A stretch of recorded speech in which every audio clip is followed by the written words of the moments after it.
This is the Troll Patrol. Live. With Justin. FREAKIN.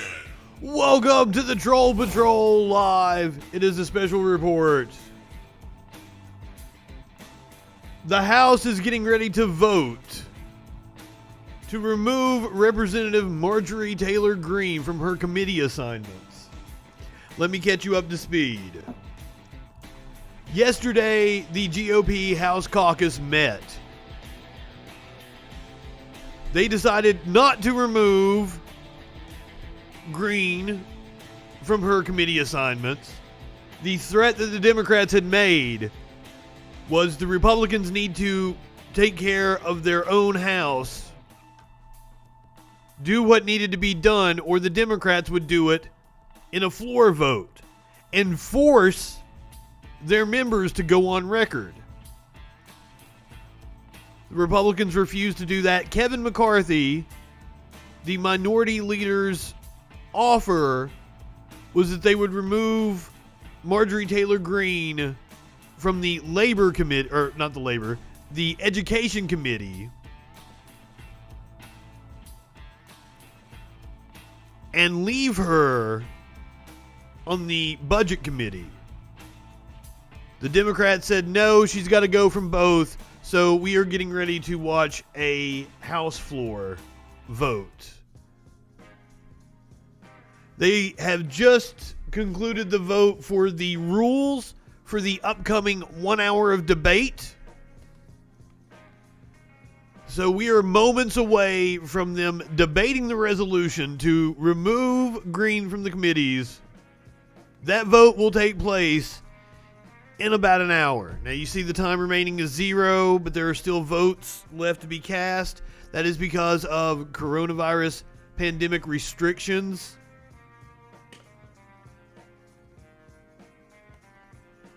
You got in a big argument over a dog because your dad is a little baby about everything. I believe they do just need a simple majority, but I could be wrong about that one. Yes, there's no filibuster in the House. They just need a simple majority. Sorry, I'm not stoned enough for this yet. We're gonna work on that here in just a minute as we get prepared for the vote. But before that, Greene spoke on the floor of the House just moments ago, so let's hear what she's got to say, shall we? Chair recognizes the gentlewoman from Georgia for 10 minutes. Thank you. Madam Speaker, my Democrat colleagues, Republican colleagues, my district back home in Georgia 14, to the American people, to my mom and dad. Free speech! My husband and my children. I've been here for 1 month and a day, and I've gotten to know part of my conference, my Republican colleagues, but not even all of them yet. I haven't gotten to know any of my Democrat colleagues, and I haven't had to have any conversations with any of you. I'm assuming they don't want to be around you because you're batshit fucking crazy. By how Media Matters, CNN, MSNBC, and the rest of the mainstream media is portraying me. What you don't know about me is that I'm a very proud wife of almost 25 years, that I'm a mother of 3 children, and I consider being a mother the greatest blessing of my life and the greatest thing that I'll ever achieve. I'm proudly the first person to graduate college in my family, making my parents very happy and proud. I'm also a very successful business owner. We've grown our company from 1 state to 11 states. I'm a very hard worker. I've always paid my This is once taxes. again that right-wing mentality. She's going to go into, But oh, I'm a victim, I'm a victim. What you need to know about I'm me such is an I'm a very upstanding citizen. regular American, just like the people I represent in my district. Now that I will agree with. You're batshit crazy like regular I never, ever Americans. considered to run for Congress or even get involved in politics. As a matter of fact, No, it's a special report, Creed Dally. Until I found a candidate that I really liked, and his name is Donald J. Trump when he ran. Since you just came in, this is not live. This is currently live, the House floor. We're getting ready to have an hour of debate on the removal of Representative Marjorie Taylor Greene. Bree Creed will tell you what you want to know, Shot. Explain what happened to Bree Creed, and he will give you the information you need. While I give him the rundown of what we're going through. Greene spoke just a few minutes ago before this vote. So that's what we were listening to her comments from right before we came on the air. Ran for president. To me, he was someone I could relate to, someone that I enjoyed his plain talk. Not the offensive things, but just the way he talked normally. Oh, you loved the offensive things. Don't lie. Someone that will do something about the things that deeply bother me, like the fact that we're so deeply in debt that our country has murdered over 62 million people in the womb. Whoa! We're in debt. We murdered 62 million people in the womb. First of all, Trump ballooned the debt, but I don't even think she's talking about the actual debt as in fiscal policy. The fact that our borders are open and some of my friends have had their children murdered by illegal aliens. Our borders aren't open. Maybe we can stop sending our sons and daughters to fight in foreign wars and be used as the world's police, basically. Or maybe that our government would stand up for our American businesses and our American jobs and make the American people and the American taxpayers their focus. These are the things that I care about deeply.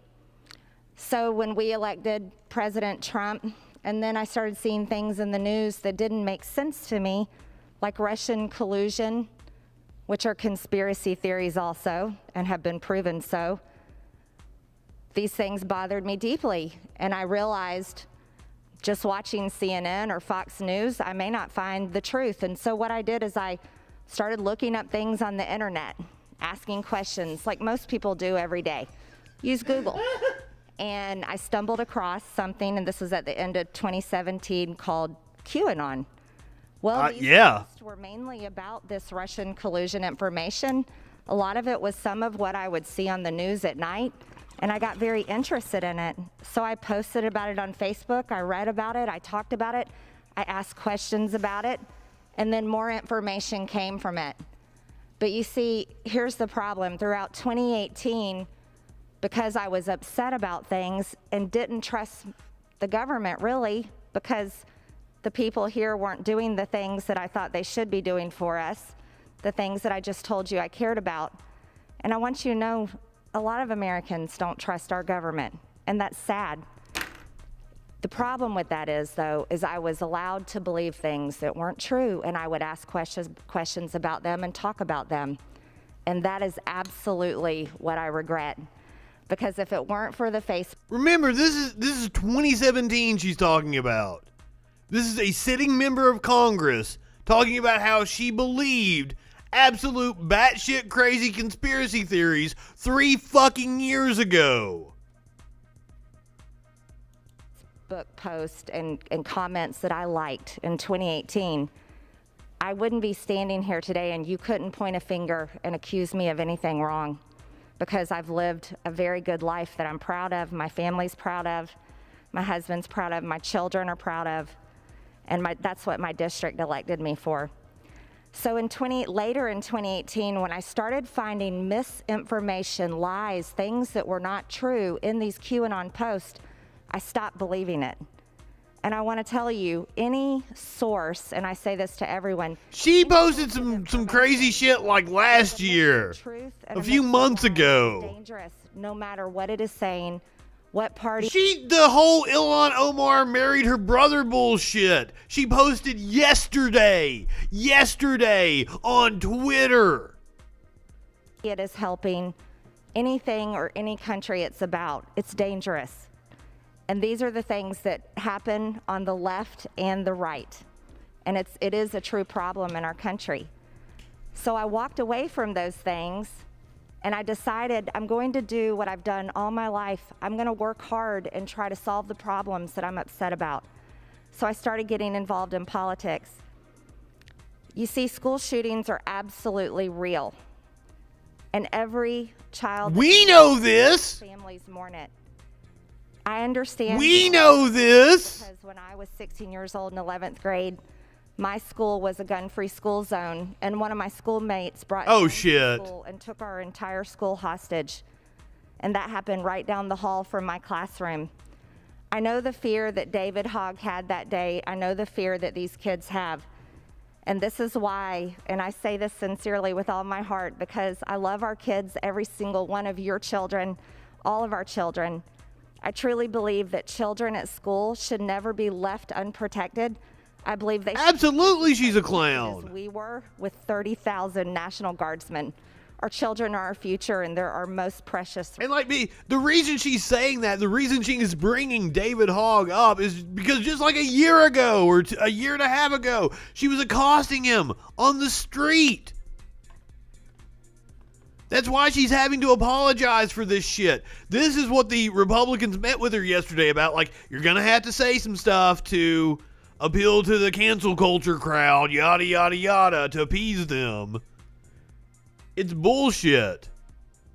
She doesn't believe a word she's saying right now. Resource. I also want to tell you 9/11 absolutely happened. I remember that day crying all day long watching it on the news. And what It's a tragedy. And what kind of indictment is it that we live in a country where it's 2021 and we have to have a sitting member of Congress stand up and speak into a microphone that, yes, 9/11 actually happened? How sad is that? For anyone to say it didn't happen. And so that I definitely want to tell you, I do not believe that it's fake. I also want to tell you that we've got to do better. We do! Big media companies can take teeny tiny pieces of words that we got to do better than you have said, any of us, and can portray us into someone that we're not. And that is wrong.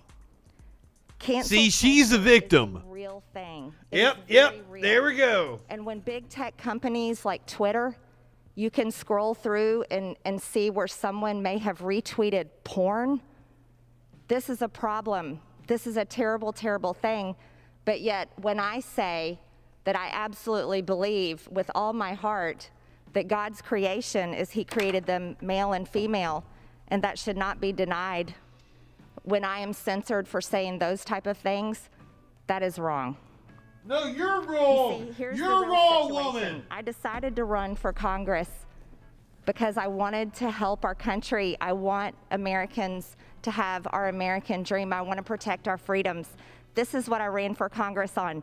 I exactly. never once said during my entire campaign, QAnon. I never once said any of the things that I am being accused of today during my campaign. I never said any of these things since I have been elected for Congress. Since there's the word since she's been elected to Congress. And these things do not a couple months ago. They do not represent my district, and they do not represent my values. Here's what I can tell you. I am beyond grateful for this opportunity, and I'll tell you why. I believe in God with all my heart, and I'm so grateful to be humbled, to be reminded that I'm a sinner and that Jesus died on the cross to forgive me for my sins.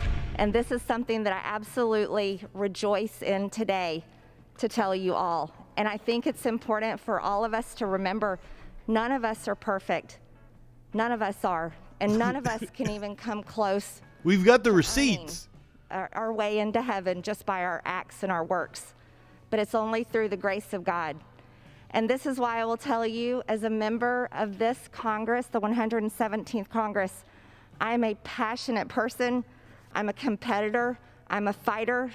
I will work with you for good things for the people of this country.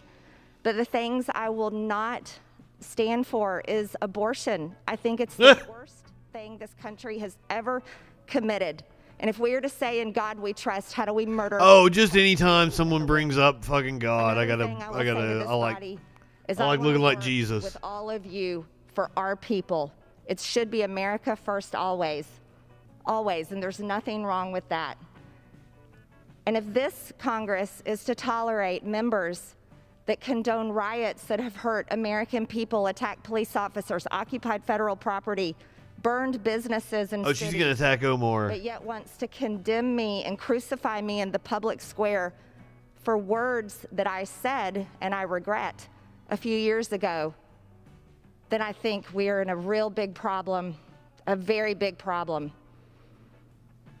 It's not because you said words, it's because you're fucking stupid. Like this, will we allow the media that is just as guilty as QAnon of presenting truth and lies to divide us? Will we allow ourselves to be addicted to hate and hating one another? I hope not, because that's not the future I want for my children, and it's not the future I want for any of your children. I yield back my time. Thank you. The gentlewoman. They don't give a shit. They have no empathy. I'm pretty sure that if she was to be the scenario that you bring up about the rape victim in terms of abortion, like if she had a friend that was raped, she would probably understand it. Right-wingers have this really bad habit of not being able to empathize with other people. It has to happen to them personally.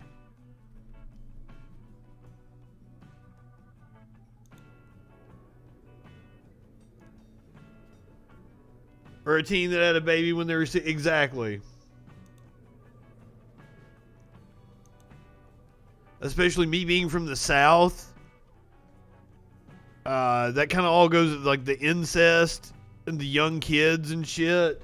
That's still an incredibly common problem. Shit, I had a dude that called into the show the other day that raped a fucking kid. Calling Joe Biden a pedo.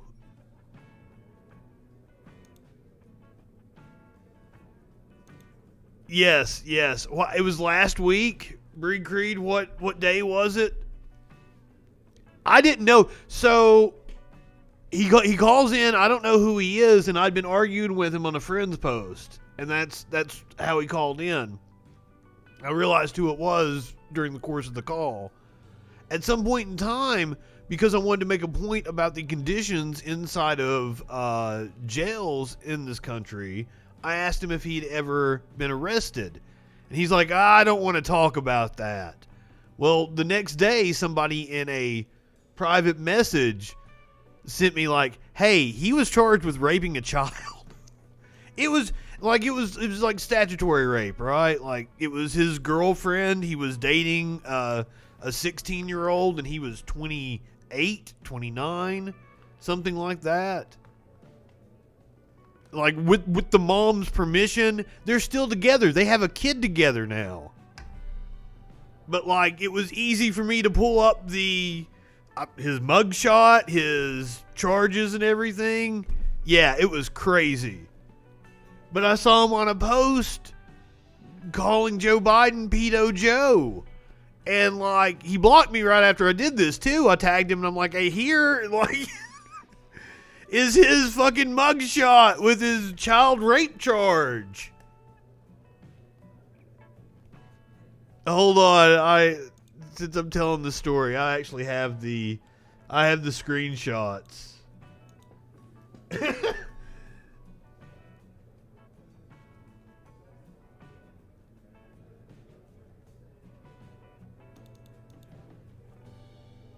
Yeah. By the way, someone informed me of what you were arrested for that you didn't want to talk about. Odd seeing you call Joe Biden a pedo. Right-wingers are not only morons, they are disgusting human beings.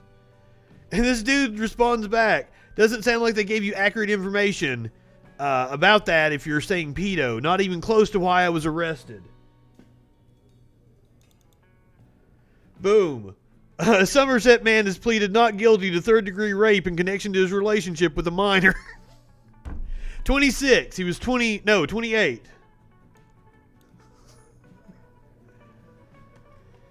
Week and a half ago, something like that. If you want to go back and watch it's like the entire episode. He calls in within minutes of me going on the air, and I talked to him for like 2 fucking hours.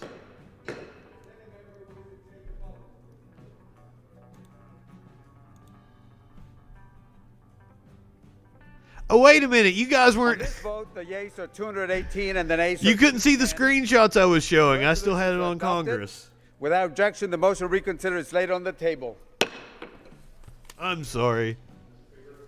I'll show them here What again in a purpose does the second. gentleman from Texas seek recognition? Would move to adjourn. The question is on the motion. Those in favor say aye. Those opposed say no. The noes have it. The motion is not adopted. Mr. Speaker, Gentleman from Texas. I would ask for the yeas and nays. Pursuant to Section 3S of House Resolution 8, the yeas and nays are ordered. Members will record their votes by electronic device. So there's a Republican member wanting them to adjourn. And House voting now on ending work for the day. The pending business is removal of Georgia Republican Marjorie Taylor Greene from her 2 House committees. Just a short time ago, the House voted to move forward with debate.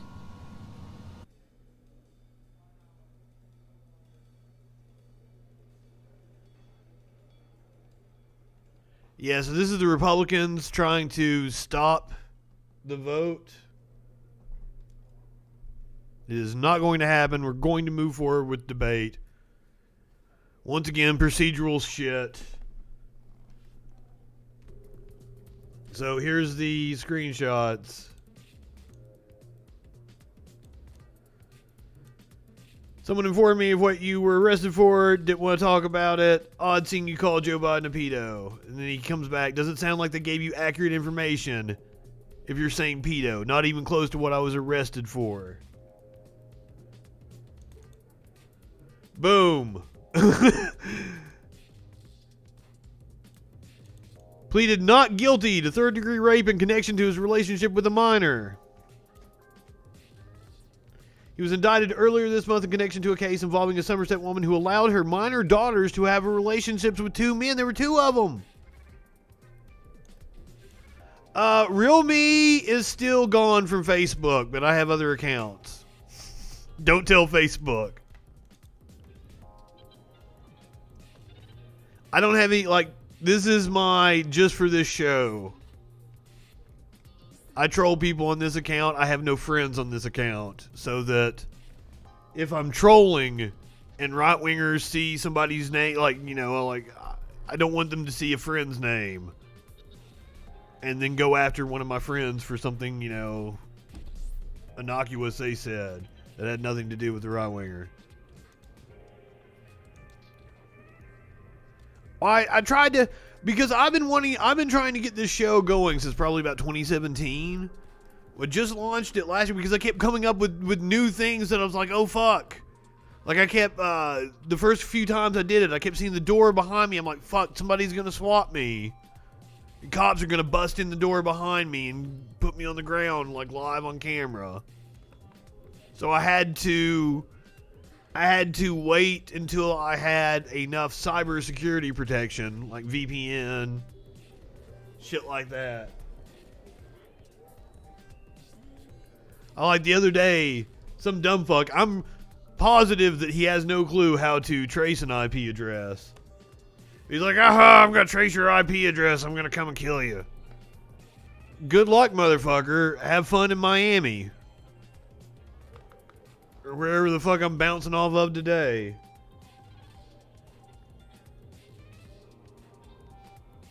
It's usually Miami though, because it flips me out, because I'll see a little weather thing and it'll say it's 70 something degrees. I'm like, oh shit, that's nice. Oh yeah, it's Miami. It's fucking 45 degrees here or some shit. But at least I'm not under fucking 5 feet of snow like the Northeast right now. I think the Midwest got it too. Telling me to suck a fat cock? I mean, if it's a nice cock.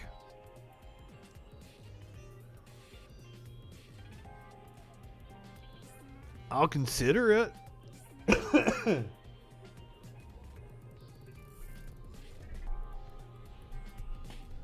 Oh, you're telling me to suck a cock because you're stuck under a bunch of snow? Clip it for me.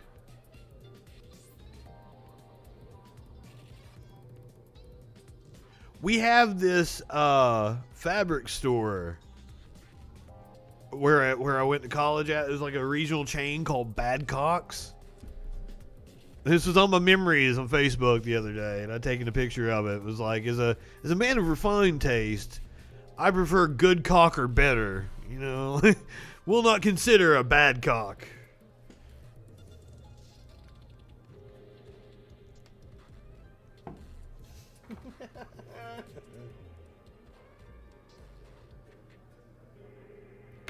I'm still not high enough for this shit. I can't believe these goddamn Republicans forcing this shit to another vote. We got to sit here. I'm sorry. I thought I'd timed it perfectly to where we'd be through the bullshit. We'd get the hour of debate. We'd get the vote. Boom. I'd be back to doing my work. But no, Republicans. And because it's the pandemic, it's going to take longer than this 9 minutes and 34 seconds that it says right now. If you are just joining the stream, we are getting ready to have an hour of debate and a vote on removing Representative Marjorie Taylor Greene from her committee positions on the Education and Budget Committees. The Republicans, because they're assholes like that, proposed a motion to adjourn for the day. They did a voice vote. The Democrats declared that the nays had it, that they were going to go on to debate. And the Republican requested a vote count. So here we are, having to wait another 30 fucking minutes before we get to the fun part, which is the debate on the resolution to remove Representative Marjorie Taylor Greene from her committee assignments.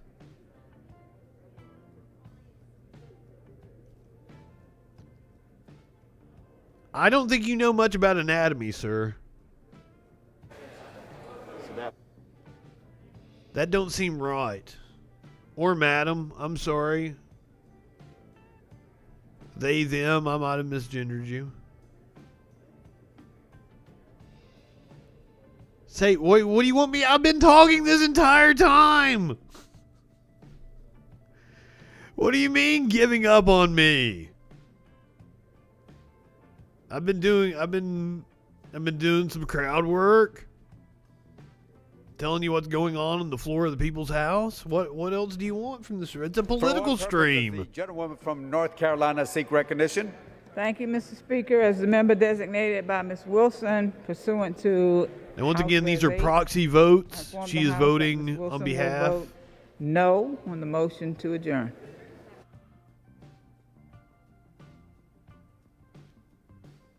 It is ridiculous that we have to go through this. You're going to cock block me.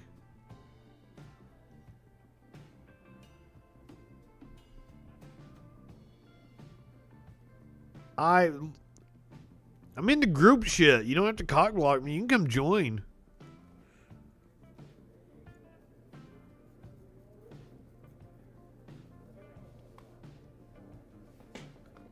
Men, women, trans, everybody's welcome.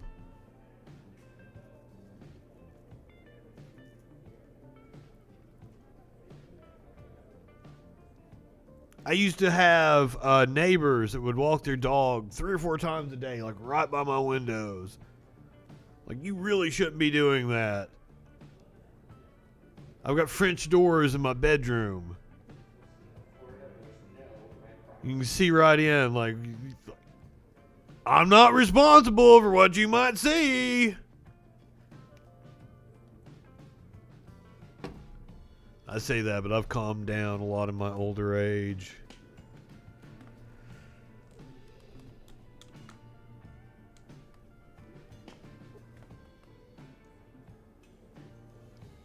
Especially during a pandemic.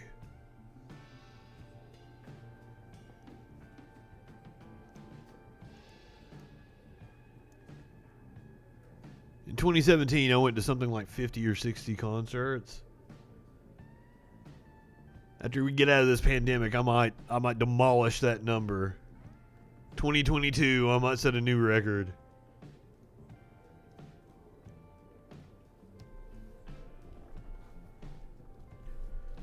But I haven't had a car in a few years. I might have to buy a new car so I can go traveling and go to concerts.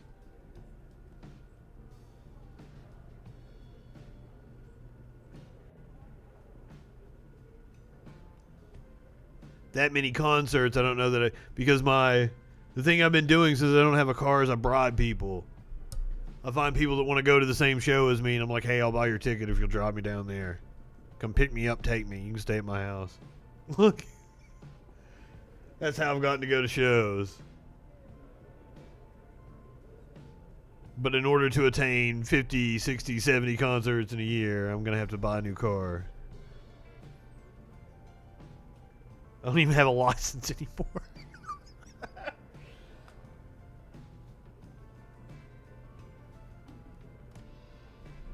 I have not ran into Bobby Eaton. I haven't been out of the house in 10 months. What the fuck? It's not entirely true. I've been out a few times.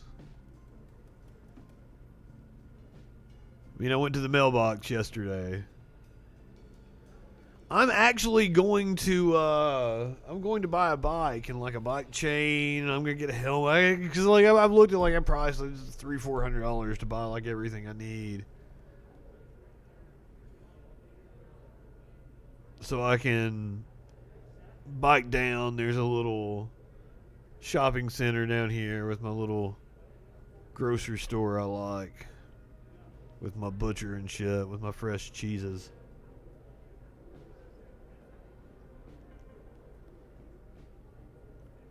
My specialty cheeses.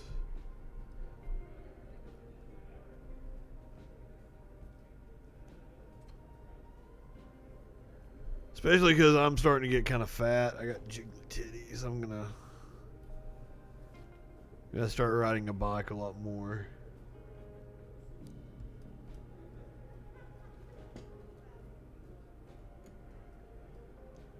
If I'm not mistaken, Bobby Eaton did live around Huntsville somewhere, didn't he? Or was he around Birmingham?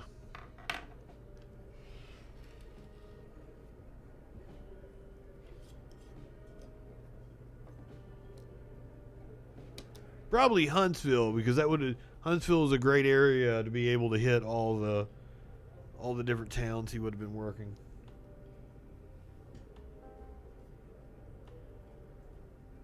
That's the reason why I like Huntsville. I can hit Atlanta. I can hit Nashville. I can hit Memphis. I can hit Birmingham.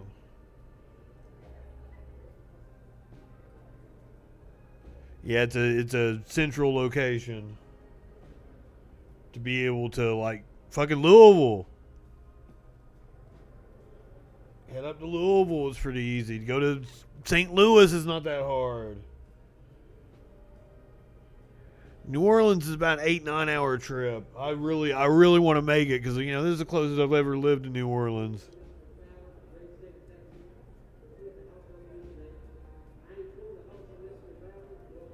I don't know. September is when my lease is North up. Carolina seek recognition.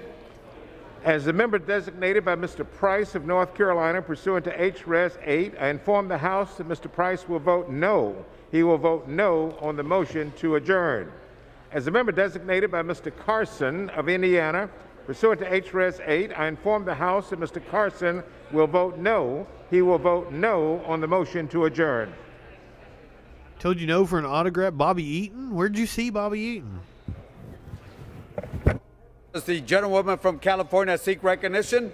Mr. Speaker, as a member designated by Mr. DeSaulnier pursuant to H.Res. 8, I inform the House that Mr. DeSaulnier will vote no on the motion to adjourn.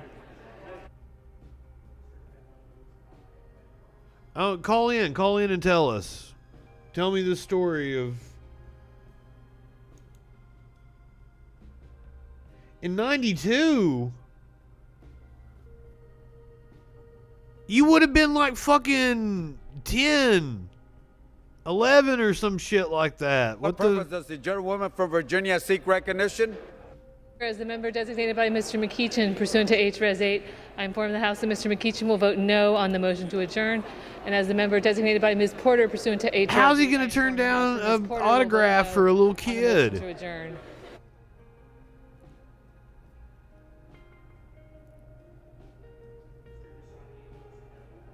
Okay, so now my question is did you tell Ricky about it later on in life? Like when you were hanging out with Ricky and like in the back, did you tell him that he told you no for an autograph? He was a heel?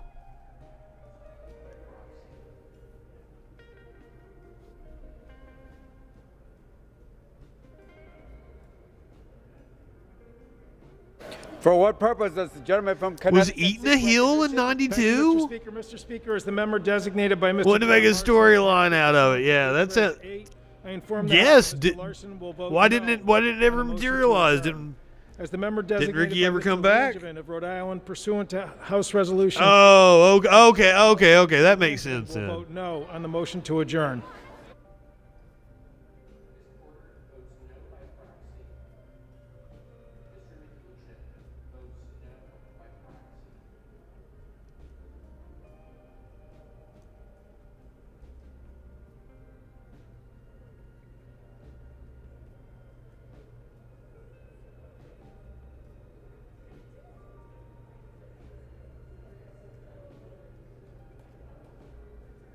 Yeah, because I was thinking like over midnight period where they were feuding with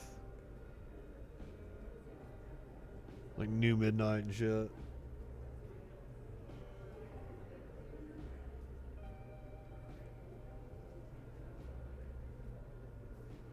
Well, that doesn't surprise me at all. Bobby's gonna get real tired of my shit real fast after he friended me the other day.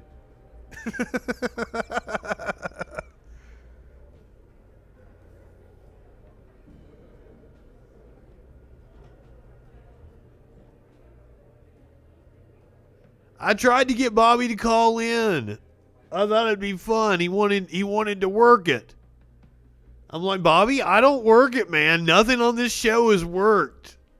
When you hear a call, it's a real call. I don't know who these fucks are.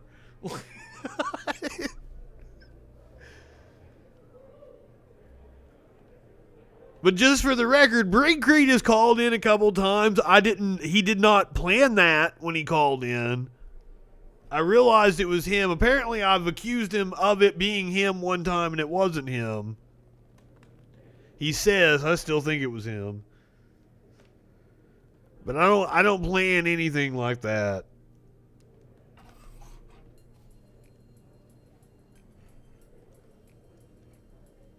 Creed just wanted to call in and fuck with me because he's like that.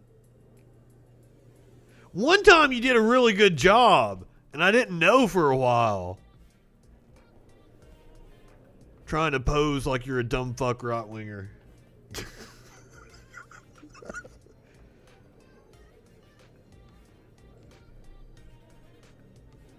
I don't know, we had a kid a couple days ago call in and ask me a math problem. Like 4 times 16 or something like that, and I think I got it right. I was like, fuck, you had to ask me something where I gotta carry the 1 and shit. Like, that'll really get me fucked up. I'm no good at math, but I think I got it right. What Democrat voted yay on this?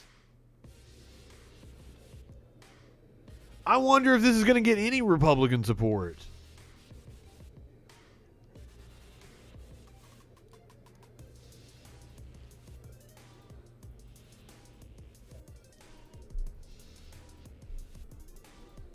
I wonder if there's going to be any Republicans that vote to remove her. They are probably all scared to death of the Trump base. Two or 3 weeks ago, it was looking like they had some backbone. But after the backlash they've received from the Fox News viewers, the Newsmax, the OAN types, they've backed away from their trying to rid the party of the Trump wing. They've re-embraced it. Matt Gaetz has inserted himself all the way up Trump's ass as far as he can get his head.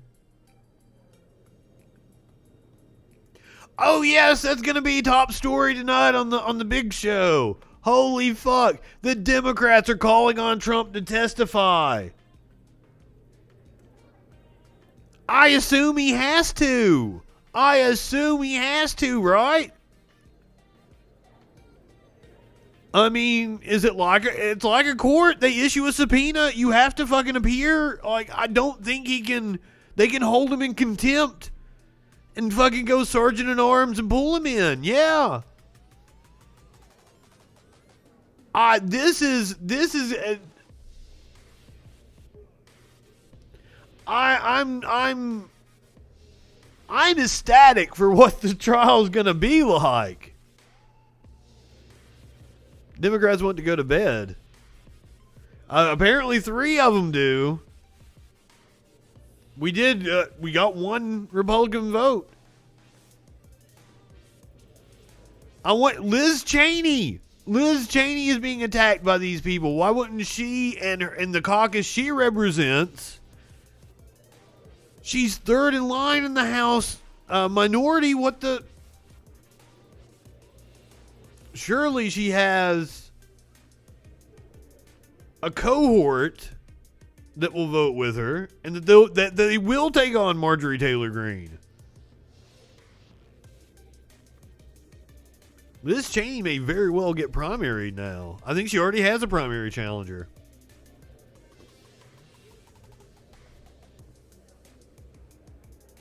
And I'm sure it's another far-right QAnon nut job.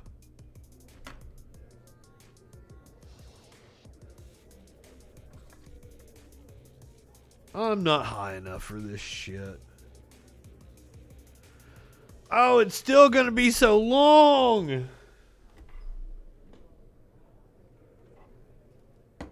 Seriously, guys, I thought we were going to get the vote. I thought I timed it perfectly to where we'd cut all the bullshit out.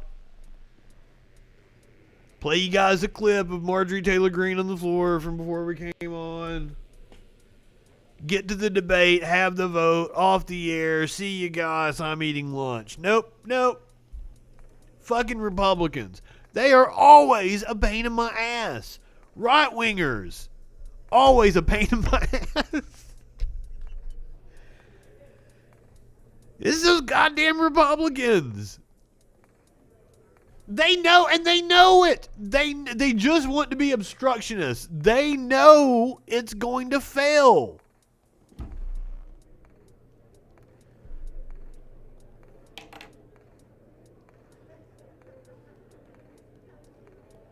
I think maybe now 4 Democratic votes.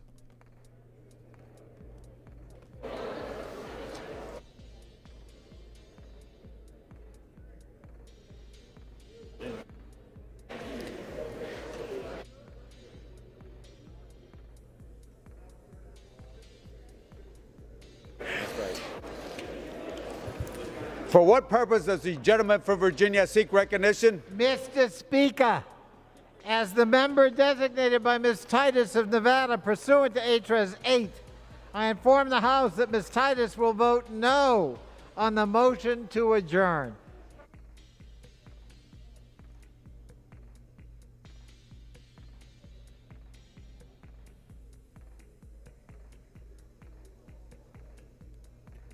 Just another way Republicans are being a pain in my ass. My entire life. All they've done is be a pain in my ass.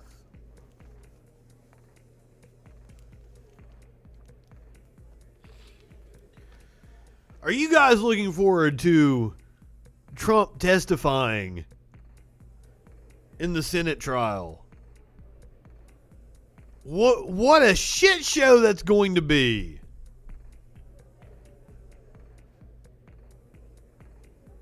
And we're talking about this time next week. We're going to be sitting right here. We're going to be streaming.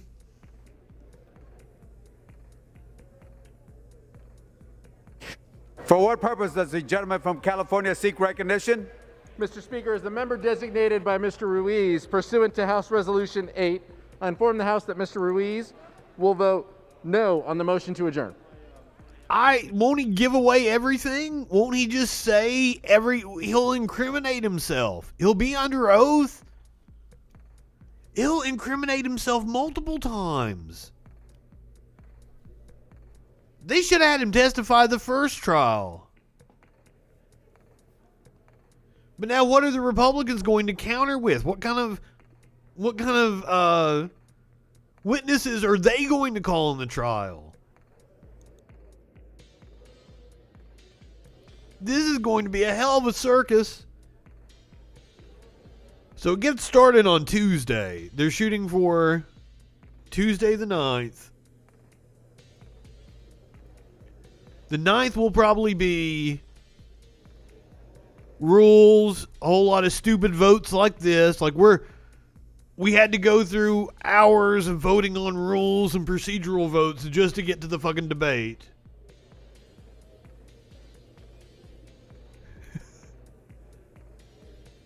I think he wants to talk. I don't think he'll invoke he probably lit up this morning at the idea that he's going to get primetime fucking coverage. That he's going to get to have a rally on the floor of the Senate. For what purpose? Or I guess the trial's held in the House, I think. As the member designated by Mr. Gallego pursuant to H.Res. 8, I inform It's in the House because it's like a joint session. Will vote no on the motion to adjourn. As a member designated by Mr. Vicente Gonzalez. Maybe they'll use the Senate because of coronavirus protocols. I don't know. This is on the motion to adjourn. We'll see what they do. As the member designated by Mr. Vela pursuant to H.Res. 8, I inform the House that Mr. Vela will vote no on the motion to adjourn. As the member I just find the idea of him invoking the fifth. I inform the House just absurd. That Mr. Vela will vote no on the motion to adjourn. He'll get up there and talk all goddamn day. They'll let him. Exactly. Yes. I honest to God think, and they've took a couple of those votes back from the Democrats. Those were mistabulations, I guess. Designated by Mr. Buchanan of the great state of Florida, pursuant to House Resolution 8, I inform the House that Mr. Buchanan will vote yes on the motion to adjourn. And I yield back. He's going to get up there and say everything they need him to say. Gentlewoman from Massachusetts seek recognition. As the member designated by Ms. Meng pursuant to H.Res. 8, I inform the House that Ms. Meng will vote no on the motion to adjourn. As the member designated by Mr. Lynch pursuant to H.Res. 8, I inform the House that Mr. Lynch will vote no on the motion to adjourn. As the member designated by Ms. Jayapal pursuant to H.Res. 8, I inform the House that Ms. Jayapal will vote no on the motion to adjourn. As the member designated by Ms. Frankel pursuant to H.Res. 8, I inform the House that Ms. Frankel will vote no on the motion to adjourn. And as the member designated by Mr. Bowman. She's everybody's friend. 8, I inform the House that Mr. Bowman will vote no on the motion to adjourn. Kathleen's the popular For what purpose does the congressperson. gentlewoman from Missouri seek recognition? Mr. Speaker, as the member designated by Mr. Long of Missouri, pursuant to House Resolution 8, I inform the House that Mr. Long will vote yes on the motion to adjourn. As the member designated by Mr. Gosar of Arizona, pursuant to How House many Resolution 8, managers has this woman yelled at in her Mr. Gosar life? will vote yes on the motion to adjourn. For those of you just joining us, we're getting ready to have an hour of debate and then the vote on removing Representative Marjorie Taylor Greene from her committee positions. I thought I timed it right. This is a Republican tactic on a motion to adjourn. It's not going to pass, we don't think.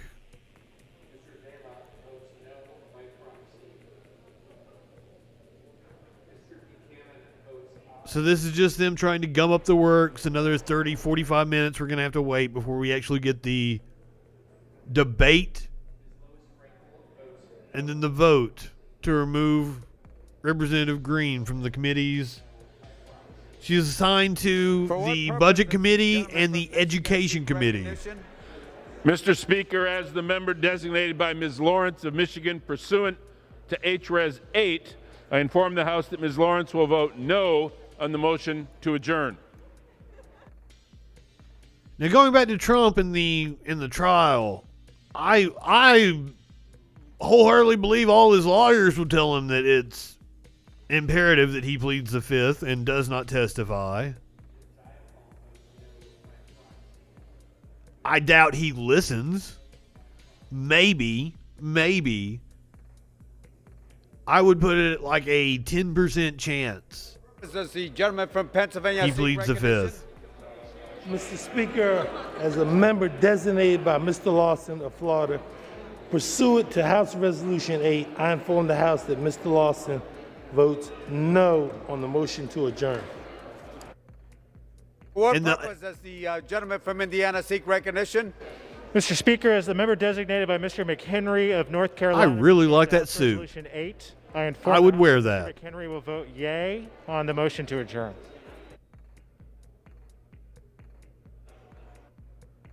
If I was a suit guy. I'm more of a bandana and t-shirt guy. By the way, I got my Bernie sitting at the inauguration shirt with his mittens. For what purpose does the gentlewoman from Michigan seek recognition? Mr. Speaker, as the member designated by Ms. Axney pursuant to HRES 8, I inform the House that Ms. Axney will vote no on the motion to adjourn.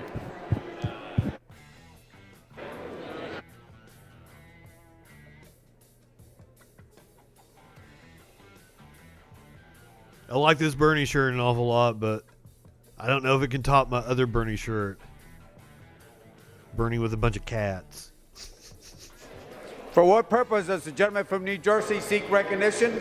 Mr. Speaker, as the member designated by Ms. Bonnie Watson Coleman, pursuant to HRES 8, I inform the House that Ms. Watson Coleman will vote no on the motion to adjourn.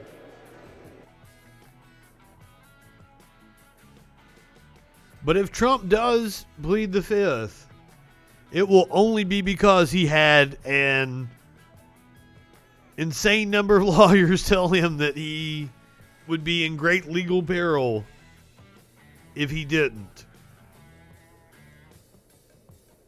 But left to his own devices, that motherfucker can get up there and talk all day long. Recognition. As the member designated by Ms. Kirkpatrick, pursuant to HRES 8, I inform the House that Ms. Kirkpatrick will vote no on the motion to adjourn. He's probably dying for that kind of spotlight right now. That motherfucker is withering away. You could tell in that picture that he took with Kevin McCarthy.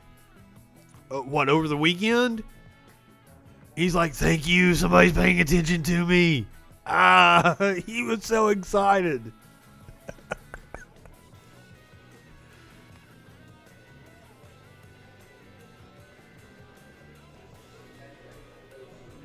I don't know. I would assume you do. At any trial, you would be able to not self-incriminate.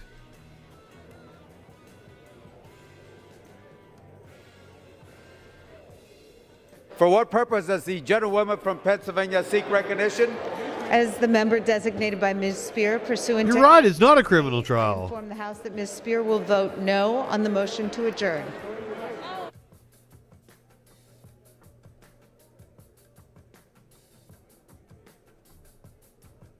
But I mean, he's still under oath, though. It should be a criminal trial, yes. New York seek recognition. Designated by Chairwoman Zoe Lofgren, pursuant to HRES 8, I inform the House that Chairwoman Lofgren will vote nay on the motion to adjourn. The member designated by Chairwoman Karen Maloney, pursuant... So it's not like he doesn't have to plead the fifth, he just has to decline to testify. Adjourn.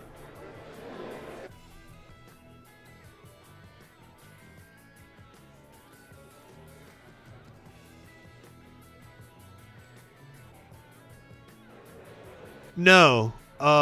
Impeachment consists of losing your pension, losing your Secret Service, pursuant to H-Res 8, and prevented from holding future office. Mr. Hand will vote yes on the motion to adjourn. No, I'm sorry. Mr. Hay will vote no. That's what I'm most concerned about. Is like that motherfucker does not deserve a pension. He does not deserve a Secret Service detail. Seek recognition.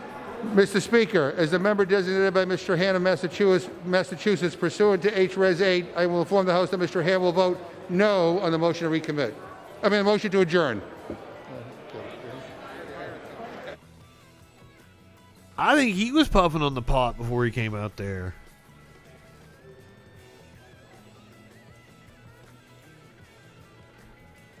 Because, like, I don't think Trump has any fucking money and he shouldn't get the benefits for that. He screwed all that up.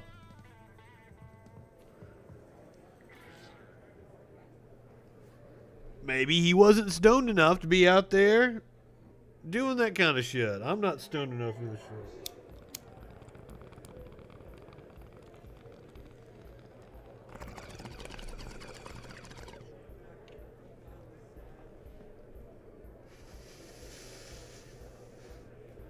So if Trump declines to testify, not pleading the fifth, it will be because he was advised it was not in his best interest.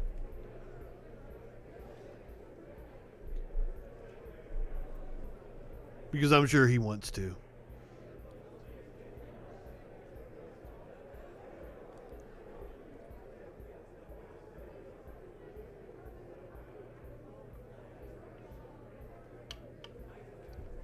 But once again, I feel like they can pull him in front of the Senate. They can send a sergeant at arms to go get him. That's what I'm wondering what the legal aspect of this is. I mean, we're in kind of uncharted territory here. I would assume the sergeant at arms can go haul his ass in. But now, as you bring up the point, like it's not a criminal trial, so he can't plead the fifth. For what purpose? They can compel him to appear there, but can they compel him to say anything? As a member designated by Mr. Amade, pursuant to House Resolution 8, I inform the House that Mr. Amade will vote yea on the motion to adjourn. Does the gentleman from Virginia seek recognition? Oh, Mr. Speaker, as the member designated by Mr. Moulton, pursuant to H.R.S. 8, I inform the House that Mr. Moulton will vote no on the motion to adjourn. As a member designated, that's a cornerstone of his defense. Cohen will vote no on the motion to adjourn. As a member designated by Ms. Barragan, pursuant to H.R.S. It is a two-pronged will defense. vote no on the motion to adjourn.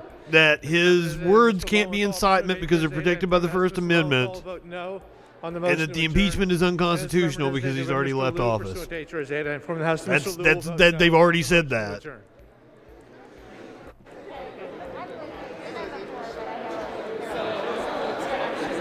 But once again, you're like, you brought up the point. It's a political thing. You say he cannot claim the First Amendment, but there's nothing stopping him because it's not a legal proceeding.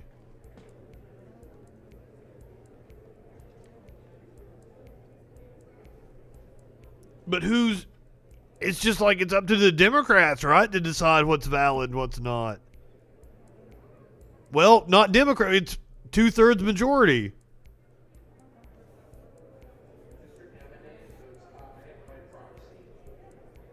So it may not be a valid argument, but that has nothing to do with whether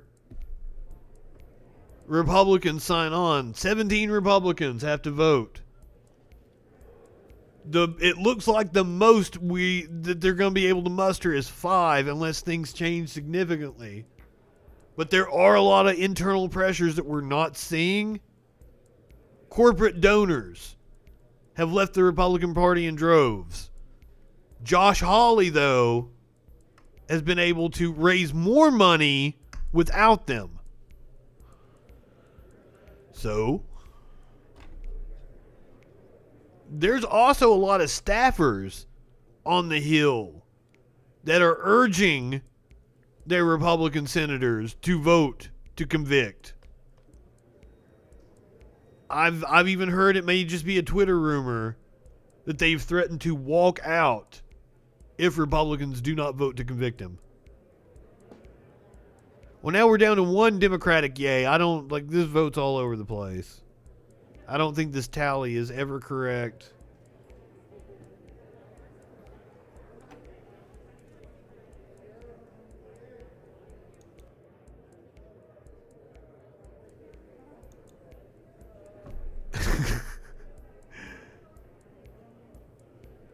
There's been like 4 Schrodinger's Democrats. Shit. I'm not good with names. If you watch the show, I fuck up a lot of names. I do not mean to. I try my best. My apologies.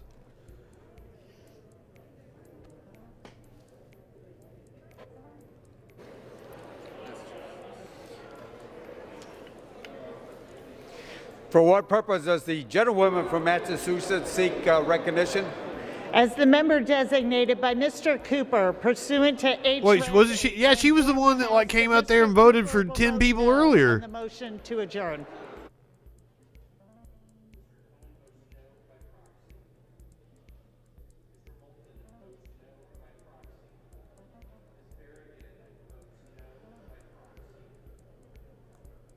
Once again, I tried to time this perfectly, but the Republicans threw this motion to adjourn in here. So we're waiting. We're getting ready to watch about an hour of debate for the removal of Representative Marjorie Taylor Greene from her committee assignments on the Budget and Education committees.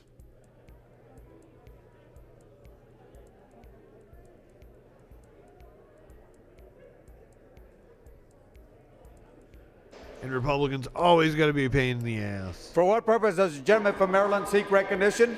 Mr. Speaker, as the member designated by Mr. Mfume of Maryland, pursuant to H.Res. 8, I inform the House that Mr. Mfume will vote no on the motion to adjourn.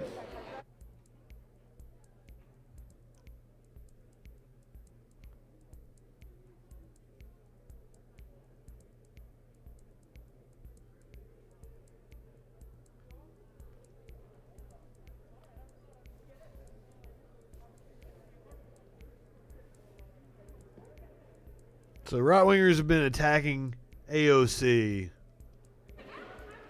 this morning and last night, it looks like. For what purpose does the gentlewoman from Florida seek recognition? Mr. Speaker, as the member designated by Mr. Payne of New Jersey, pursuant Old to Debbie Wasserman inform the Schultz. House that Mr. Payne will vote nay on the motion to adjourn. And Mr. Speaker, as the member designated by Mr. Hastings of Florida, pursuant to H.Res. 8, I inform the House that Mr. Hastings will also vote nay on the motion to adjourn. Not a big fan of Representative Schultz. For what Wasserman purpose Schultz. does the gentlewoman from Illinois it's seek hyphenated. recognition? As the member designated by Mr. Rush, Still got those hard feelings over Mr. Rush will 2016. vote no on the motion to adjourn.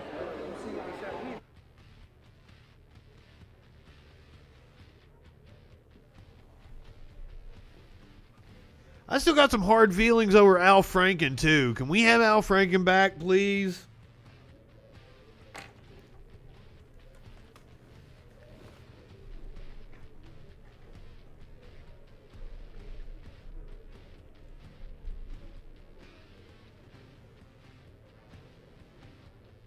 Whisper it to me.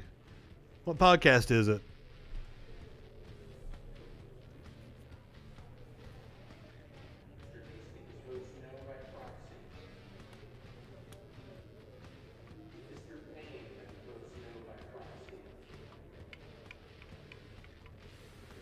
Yeah, check it out. I've never listened to David Feldman.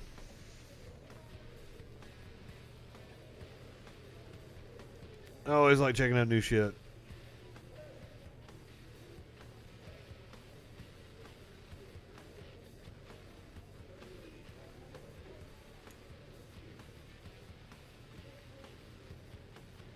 It looks like the motion has been defeated safely. I don't know. I can't math.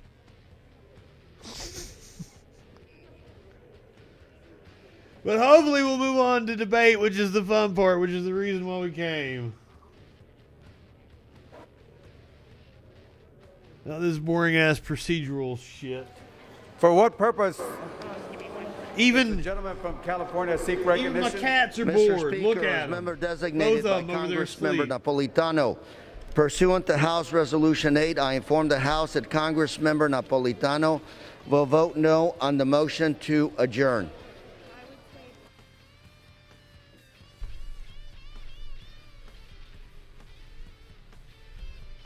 I might go make a bowl of ramen.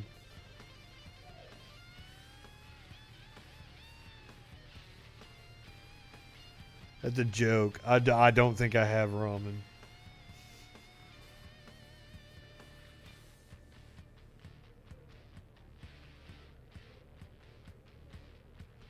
The Dems are voting nay on the motion to adjourn. This is okay. Let me catch you up. Okay. So they were voting on the rules. The rules passed. They were getting ready to move to debate. That's what we're waiting on. We're waiting on this hour of debate and then the actual vote to remove Representative Greene. One of the Republicans got up and was like, I vote that we adjourn for the day. And they took a voice vote. The Democrats said, nay won. And then the Republican was like, I want a vote count. So now we've got another 30, 45 minutes. Not now. We're almost finished with this shit. That was 30 or 45 minutes ago. The gentleman from California seek recognition. Mr. Speaker, as member designated by Congressmember Roybal Allard, pursuant to House Resolution 8, I inform that House that Congressmember Roybal Allard will vote no on the motion to adjourn. I didn't know there was a Penn Station near you. I don't think there's a Penn Station near me. I don't think we have that here. We got like Jimmy John's and Firehouse. Oh, why didn't you get out?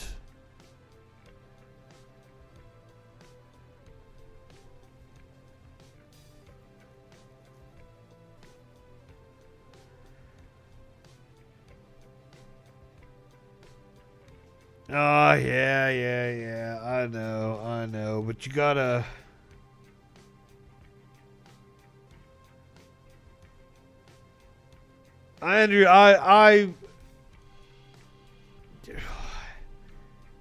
When you're playing with money, you got to be selfish. But then again, like you guys are, it's a cause.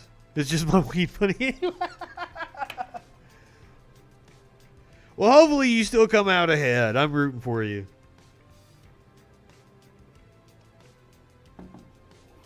I almost got in, but I don't have a few months ago, I had a company I work for matched my salary in stock. It's penny stock. It's fucking worthless. I didn't know that. I didn't know anything about fucking stocks. Penny stock is worthless. Unless something like the company does really well and actually becomes like a real company. But I got like all this penny stock, and I went to try to. I'm not against doing illegal shit, but I got all this penny stock, so I was going to try to sell it because I had a falling out with the company. They did some real shady shit over coronavirus, so I quit working for them. Like they wanted me like their graphic designer quit, and I had no clue why, and it was probably for shit like this. So they decided like, hey, Justin, can you blah, blah, blah, do some shit for us, until we get like a real graphic designer. I'm like, yeah, I got all the skills. I just, I'm not good at designing shit. So COVID hits, and they started marketing these little, like, it was a test kit that you just spit into. It was like a sample collection thing. But they were trying to market it as if it was a COVID-19 test in big bold letters, sample collection kit, blah, blah, blah, and in really, really small type. It's like to send to the lab to test for COVID-19, blah, blah, blah, blah, blah, kind of thing. So I had to design this like deceptive box. I was like, I did not feel good about that at all. And I'd also like, I'd started butting heads with the dude over other shit. And yeah, totally. And even to get my 10 grand of stock that I got in this shitty ass company, I had to threaten him and tell him I was gonna go to lawyers and shit because I had the emails and shit where he told me he owed me the stock because like he tried to just block me on everything. Sketch as fuck. So yeah, I don't work for those people anymore. It was a CBD company. There's a lot of really sketchy CBD companies. And that was one of the main reasons like I was working for him. Like he and I would smoke fucking bongs on video calls and shit. Oh shit. They sent me some CBD fudge one year for Christmas. Oh my god, it was amazing though. That's the only thing I miss about that. Nobody sent me fudge. None of my clients sent me fudge this year. I got a couple nice cards, but no fucking fudge. That's the only thing I miss about working for that company.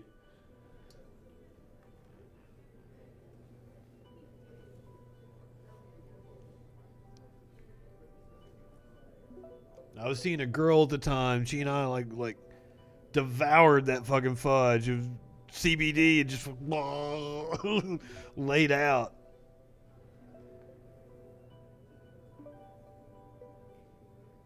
That don't have CBD in them. Well, that was supposedly one of the things that this company I was working for patented was like a way you could test to make sure you really had CBD. I am a fatty. I made shrimp and grits last night, and I ate a bowl of shrimp and grits. It's fantastic too. Oh my god, it's so good. So I finished my shrimp and grits and my salad. Done. This was after the show I did last night. I go back over. I've got my pot where I made the shrimp and grits, and I just I'm still eating out of the pot. I'm like, fuck. What is wrong with me? Right before I had a bowl of ice cream.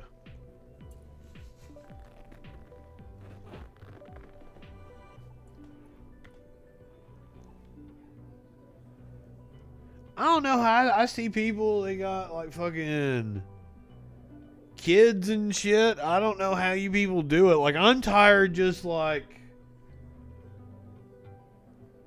doing my work and cooking and smoking pot and playing video games all day. I don't know how people fucking deal with kids and shit. Well, for the longest time in my life, I've been, I bounce off the walls naturally. I had a boss one time that accused me of being high when I wasn't high. And it was because, I bounce off the walls. He thought I was on uppers. And I looked at him, I'm like, dude, I like downers. I like pain pills and pot. When you see me bouncing off the walls, I'm sober. And I don't like sober me either. Cause it's true, and I'm a real dick. I'm completely insensitive. I'm almost sociopathic when I'm sober. I still love it, but every now and again, my pot dealer will be like, because he has medical issues, and I don't think he likes them very much. So he'll fuck his shoulder up or something, and I think he did just have surgery, but He'll pop up and he'll be like, hey, I got 5 Lortabs, you want them? I'm like, yes I do. And that is the only time I ever and it's very rare, once a year, maybe once every other year.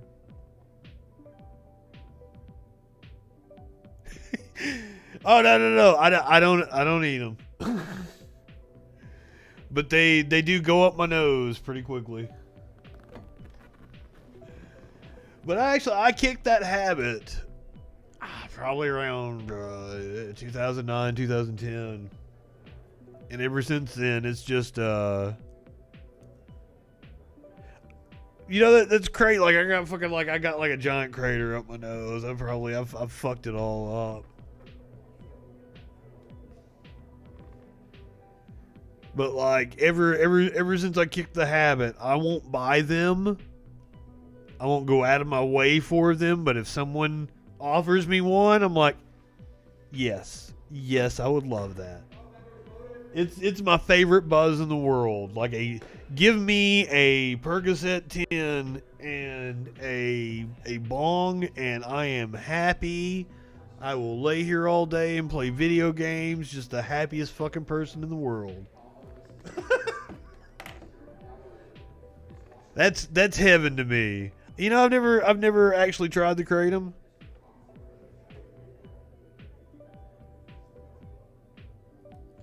I worked with a dude that used to swear by the shit. On this vote, the yeas are 205, the nays are 218. The motion is not adopted. For what purpose? Oh, you motherfuckers. I missed a PS5 restock, but luckily it was Walmart, and I don't fuck with Walmart, so I would have, though. If I hadn't been doing this stream, I would have tried to get that PS5.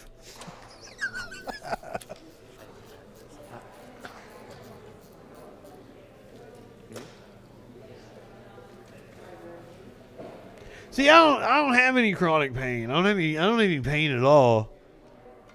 A Loratab 5 will just like put me on cloud fucking 9. I say that, but I am getting older and like my joints hurt and shit.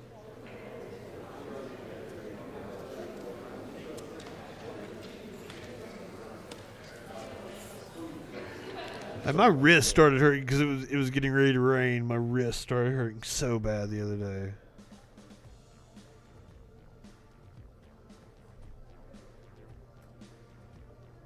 Yeah, if you've got a tolerance, then yeah, those things are horrible because they've got so much shit in them.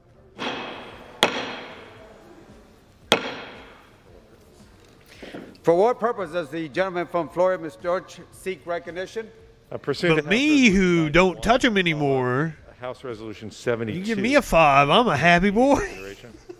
The clerk will report the title of the resolution. House Resolution 72, resolution removing a certain member from certain standing committees of the House of Representatives. Pursuant to House Resolution 91, the resolution is... Well, it's always moderation. For 1 hour, equally divided and controlled by the chair and the ranking minority member. Here we go, finally, down to the debate. The gentleman from Florida, Mr. Dutch, and the gentlewoman from Indiana, Ms. Volarski, each will control 30 minutes. The chair now recognizes the gentleman from Florida. Thank you, Mr. Speaker. I yield myself such time as I may. Gentleman's recognized. Thank you. Now, we all learned that the hard way. Today in support of House Resolution 72. In 2019, the FBI warned that, Mr. Speaker, the House is not in order. Members, can we have order in the House? Well, no, because Republicans are assholes. Gentleman from Florida is recognized. In 2019, the FBI warned that anti-government, identity-based, and fringe political conspiracy theories are very likely to motivate some domestic extremists to commit criminal and sometimes violent activity. In October last year, this House voted nearly unanimously to condemn QAnon conspiracy theories because they encourage the rejection of objective reality, deepen political polarization, and undermine trust in our democratic institutions, but also because they have inspired real-world violence, bomb threats, vandalism, kidnapping, terrorism, murder, and insurrection. Congressman Greene of Georgia has a long history of amplifying dangerous conspiracy theories online and threatening violent, racist, Islamophobic, and anti-Semitic conduct. House Resolution 72 will ensure that Ms. Greene's conduct is not rewarded with seats on two important committees. Congresswoman has said that American citizens who practiced Islam, quote, do not belong in our government and they should stay in their country. Mr. Speaker, this is their country and it is their government as much as any Americans. Ms. Greene has trafficked in dangerous She is fundraising on Ilhan Omar right now, currently. Supremacists and secret Jewish plots. Well, I agree. Because of baseless, ugly lies, millions of Jews. I don't think the Democrats are going far enough. Targeted, expelled from their countries, violently attacked, killed, and exterminated. Because words lead to action and death. Ms. Greene claimed the mass shooting at Sandy Hook Elementary School in Newtown, Connecticut that killed 26 people, including 26 and 7-year-old kids, was staged. She claimed the Las Vegas shooting that killed 60 people and injured over 800 was an orchestrated... They are being bolder than I expected them to be. They have been surprisingly... was a false flag event and called the strong-willed thus far. Actors. Mr. Speaker, the 17 people who never came home from school... I don't expect that to last very long. 2018 were my constituents. Their family's pain is real, and it is felt every single day. Yesterday, parents of children slain at Sandy Hook, Mark Barden, Daniel's dad, and Nicole Hockley, Dylan's mom, wrote a letter to Leader McCarthy to share how these conspiracy theories impact their families. These vicious lies deny the deaths of our murdered children and bring death threats and constant harassment to our doors and our surviving children. In 2019, Ms. Greene created a White House petition to impeach Speaker Pelosi for treason, emphasizing that it is punishable by death. And she liked a Facebook comment stating that, and I quote, a bullet to the head would be a quicker way to remove Speaker Nancy Pelosi. In a video statement from December 31st, 2018, Ms. Greene called on her followers to storm Washington, D.C. in what sounds today like a prescient forecast of last month's deadly insurrection. Flood the Capitol, flood all the government buildings, go inside. We can end it, we can do it peacefully, we can. I hope we don't have to do it the other way, but we should feel like we will if we have to. Mr. Speaker, that's exactly what happened. Conspiracy theories and hate are malignant. They do not fade away. We must stand up to them and say enough. Ms. Greene has promised that she will never apologize. Well, we are here today because Republican leadership has decided to embrace and elevate Ms. Greene. They've rewarded her with a seat on the committee of this House that has responsibility for teaching our children the truth and giving them a safe place to learn it. 2 years ago, the Republican speaker spoke on this floor very strongly saying, quote, I will pledge to you this from this side of the aisle, and I hope you understand this clearly, any hatred, we take action. And Mr. McCarthy did take action, but it wasn't condemnation, it was elevation, appointing her to committee seats. That's why it's necessary to put this resolution to a vote for every member of this body, because and attack Ilhan Omar. Must take action. I urge my colleagues to support this resolution and remove Representative Greene of Georgia from her positions on the Committee on Education and Labor and the Committee on Budget, and I reserve the balance of my time. Reserves. Gentlewoman from Indiana is recognized. Thank you, Mr. Speaker. I yield myself such time as I may consume. The gentlewoman from Now, I can't say that I wouldn't look forward to clear. Bernie putting her in her place as the chairman of the Budget Committee. I condemn conspiracy theories and calls for violence. That would be fun to watch. I do not in any way condone these reprehensible views. I am not here today to defend any comments made by Well, you do unless you vote to remove her. Private citizen, candidate, or member of Congress. I am here today to defend the precedent set by years of the majority and minority parties coexisting in this body.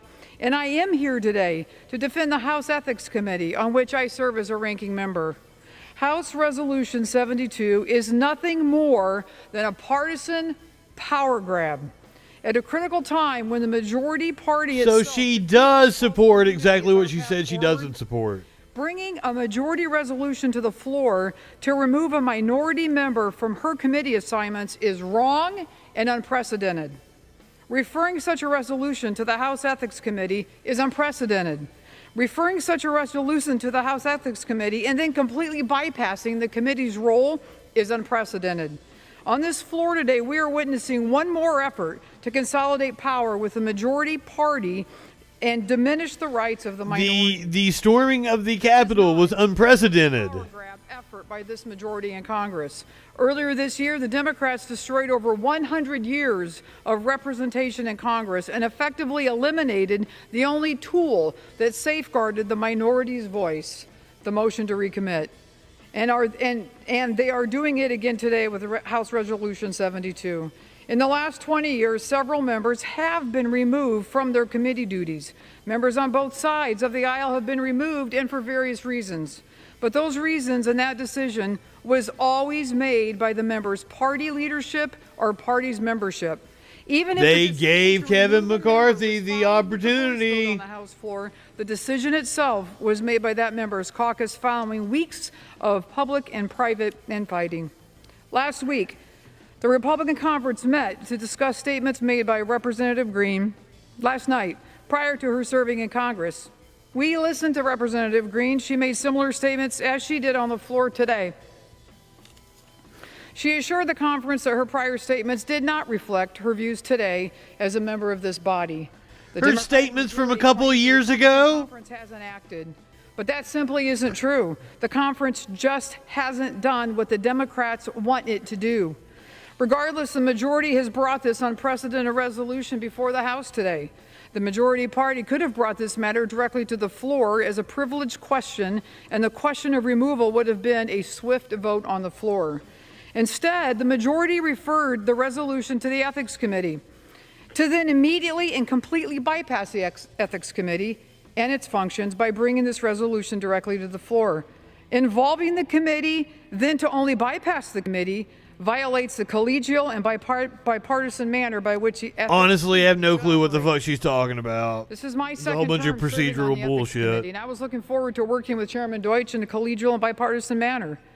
You see, the Committee on Ethics is unique. It's the only standing House committee with equal numbers of Democrat and Republican members. 5 Democrats and 5 Republicans. There is a reason. She's trying to make the argument that it's so outlandish, you know, what the Democrats are trying to do. They're going outside the rules of decorum. The committee's purpose for use in Weaponizing. partisan fashion. The committee has publicly warned of this risk before. In 2012, following a particularly contentious investigation, the committee publicly expressed the necessity of bipartisanship, bipartisan cooperation within the committee leadership.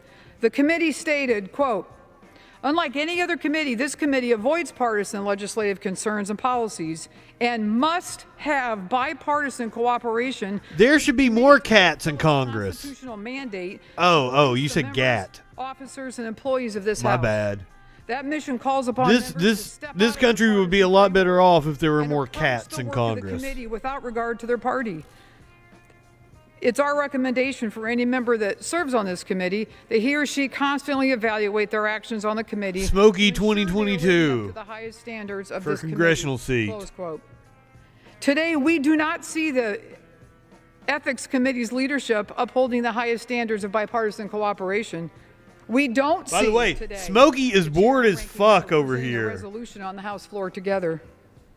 Yep, At the end of each Congress, the committee issues a report detailing the activities of the committee during the Congress. Cats pass For the each fuck out. Congress, Chairman Deutsch has served on ethics. The committee has worked in a collegial and bipartisan manner.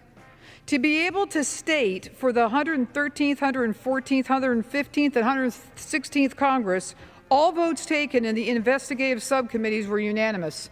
This stack He's of not a big reports fan of congressional proceedings. represents all the hard work the committee has completed in the last 4 Congresses. He just wants to roll in the dirt. Completed by its sitting members, the members who were asked to serve in the investigative subcommittees, and the committee's professional and nonpartisan staff was accomplished in bipartisan cooperation. In fact, Chairman Deutsch himself recognized in the committee report for the 116th Congress that, quote, "All of the committee's work is made possible by the committee's talented professional, nonpartisan staff. The members of the committee wish to acknowledge their hard work and dedication to the committee and the House. In addition, the committee wishes to thank its departing members for their service and for their thoughtfulness and collegiality they showed during their time on the committee," close quote. I've thought about something like The that. Ethics Committee is extensive.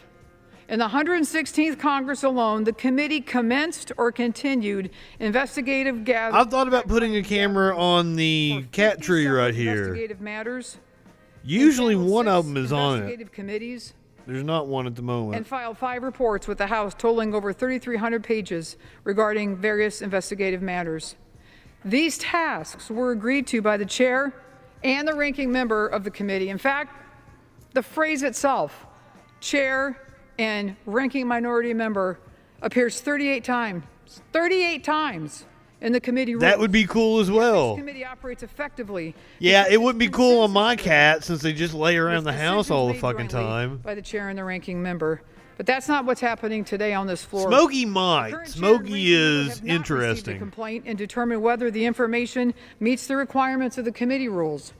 The current chair and the ranking member have not jointly gathered information concerning this alleged conduct. Until yesterday's rules hearing, the chair and the ranking member had not had a single conversation regarding Representative Greene.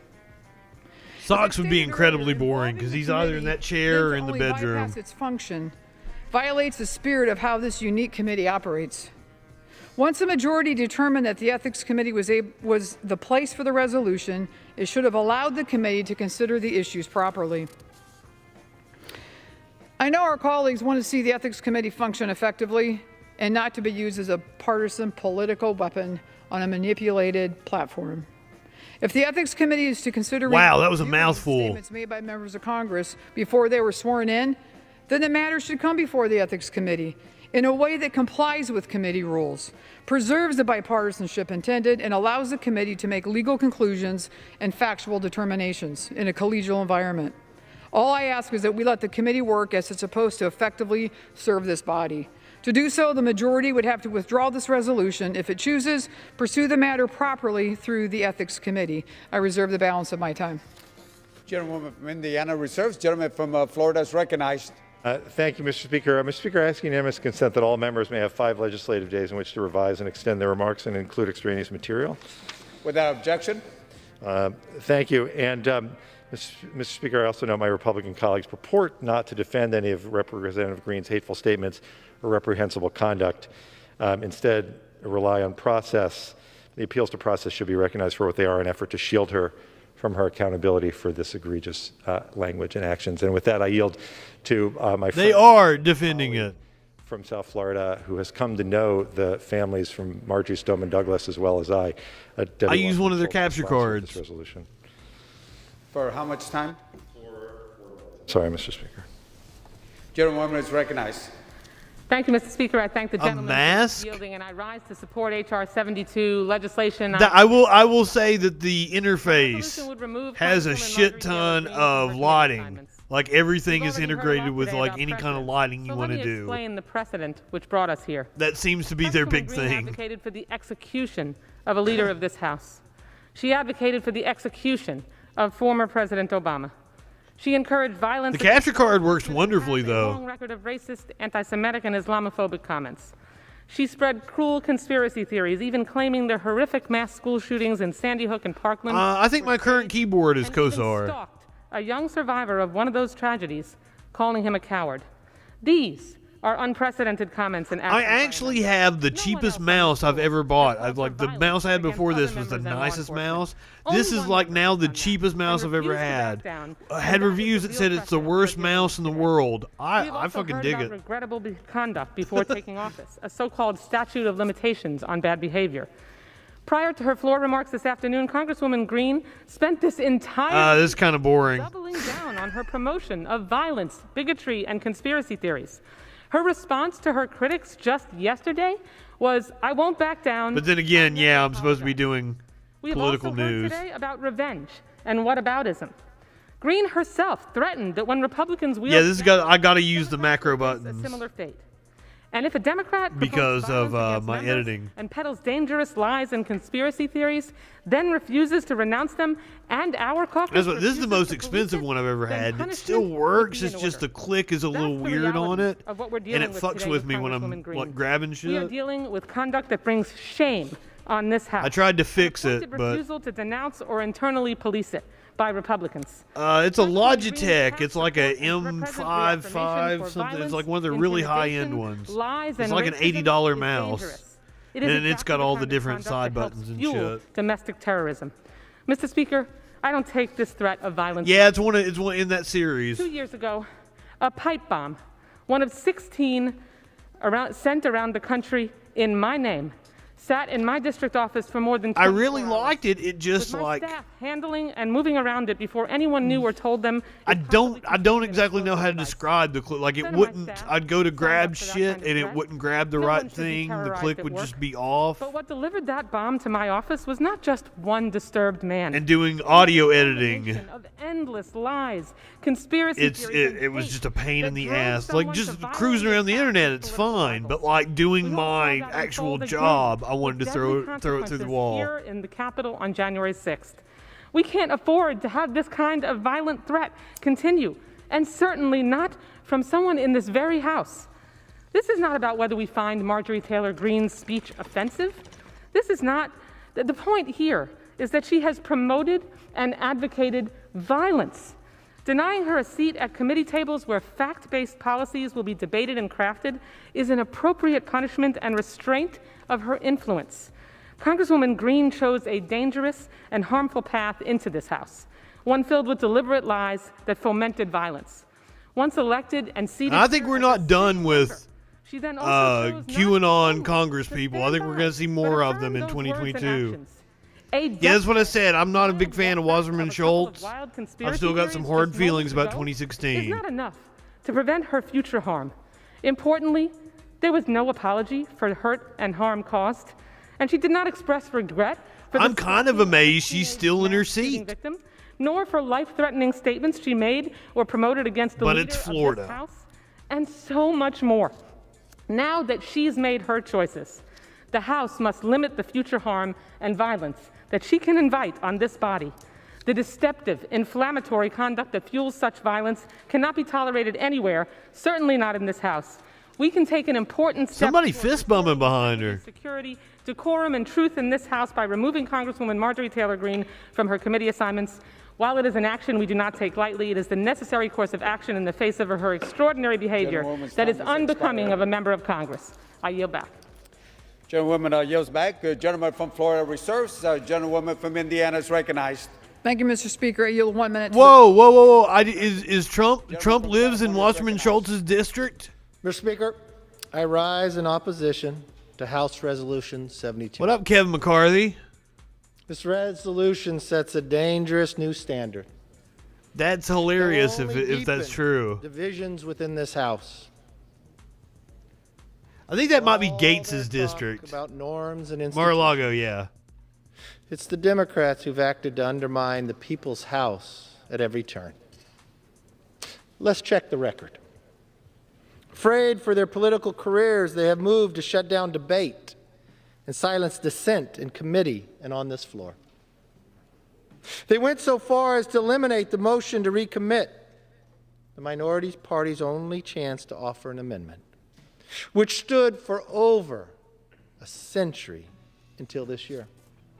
Ooh. They have rushed impeachments through without a shred of due process, just like today, reducing this tool from the highest constitutional remedy to just another opportunity to fundraise and go on TV. And Marjorie Taylor Greene is fundraising with Ilhan Omar's face right now. For committee. Like the racist she Then is. We reviewed this with the parliamentarian. Never before in the history of this House has the majority abused its power in this way. Never. In the entire history of this House have you ever abused the power in this way. But wow. Speaker Pelosi's caucus thinks differently. They're blind. But apparently he's having some issues that he's not supposed to use Mar-a-Lago as a permanent residence. And that his neighbors aren't happy with him being there. Let me be very clear. Representative Greene's past comments and posts as a private citizen do not represent the values of my party. The fuck they don't. As a conservative, as an American, I condemn those views unequivocally. That is exactly what your party is, Kevin When McCarthy. they first surfaced, and I condemn them You ain't today. fooling anybody. This House overwhelmingly voted to condemn the dangerous lies of QAnon last Congress and continue to do so. I Did you made say this clear when I QAnon? met with Representative Greene. I also made clear that we as members have a He responsibility. doesn't even know what QAnon is, does he? She acknowledged this during our conversation and apologized for her past comments. I will hold her to I her would word. say there's a lot of old, crusty Republicans that have no idea what QAnon is and what is Because actually these going on in the comments Republican caused Party. such deep wounds, I offered Leader Hoyer a path to lower the temperature and address these concerns in a productive way. I offered to remove Representative Greene from Ed and Labor. That's possible, but also, like, it was rejected. I think Kevin McCarthy's really dumb. Now, privately, I've had calls from many Democrats acknowledging what they're doing is wrong. They understand that this partisan power grab is not only cynical, it's hypocritical. If this is the new standard, But I mean, we're talking about like Kevin McCarthy is. Because if you look, I doubt he doesn't look like the kind of guy that have a smartphone, right? He has no clue about like the internet movements and all this shit. So that's all happening outside of his purview. Because I did just that. I feel like Mitch McConnell is probably the only like But when a Democrat actual Republican leadership has hypnotized the that world, would be astute enough to realize what's going on and actually be paying attention to shit like that. Not that he's like plugged into the internet or anything, but like some people he did. is incredibly calculated. And you can say a lot of shit about Mitch McConnell. You can say Mitch McConnell's evil. Or did she keep He her on ain't the dumb committee though. and even pose with Kevin her? McCarthy's fucking dumb. Will the standard Somebody change? amen him. When another Democrat was compromised by a Chinese spy, that it was so serious that the FBI had to brief the congressional leaders. Did Speaker Pelosi remove him from the House Intelligence or Homeland Security committees after the briefing? You just completely misrepresented that. Had that same briefing. Kevin McCarthy is full of shit. I was in the room with the Speaker. I heard what was said. I'll be very clear. I would never have that member on either of those committees.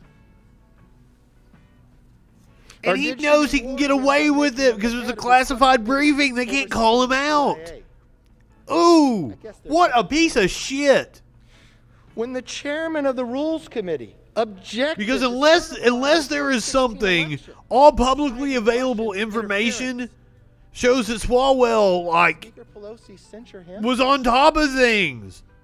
Just as soon as he found out that there was any conflict, Financial Service Committee told he supporters... cooperated fully with the FBI and that she never had any access to anything that was compromising. There is no incriminating evidence on him. From the cabinet, in a restaurant, in a department... Unless there is some sort of classified thing that isn't publicly available. You create a crowd. You push back on But them. I doubt it. I bet he's a You tell fucking them liar. They're not welcome anywhere with anyone anymore. After she called for violence against public servants, did Speaker Pelosi condemn it? Or did she look the other way and make her chairwoman again? I don't know if you want to amend this one and add others so you can keep your standard. Looks like he's really going into some Red Answer's Scare obvious. territory. While Democrats attack Congresswoman Greene, they not only ignore the infractions within their own party, they reward I don't think so, but that would be interesting to look up. When it comes time to vote, I expect Democrats will codify the partisan power grab. I would advise them to think twice and pull this resolution from the floor while they still can. I've heard Democrats quote Senator Minority Leader to defend this resolution. I would remind them what Leader McConnell said when Democrats voted to nuke the judicial filibuster. You'll regret this. Oh my God. So you're not going to say what McConnell said about Greene? If that's the new standard. About her being a cancer. People are held to what they are said prior to even being in this House.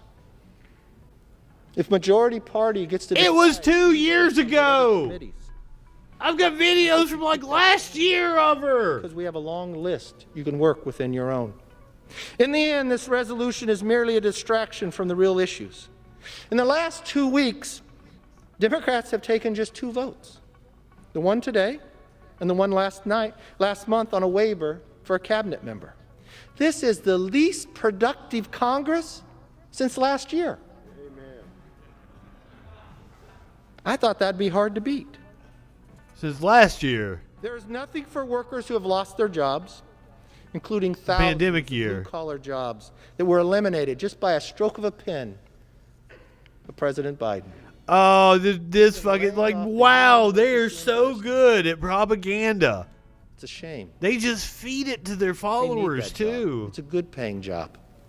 Nobody sat and talked to him before or asked them. And then somebody brought it up to me. It might have been on the Majority Report. It might have been learning from behind screens somewhere else. Even the amount of, like, they're hauling that shell oil by truck. Like, putting in the pipeline is eliminating a hell of a lot of trucking jobs. Pace of vaccine distributions, so we can get them to people who want them and get one step closer to fully reopening this economy.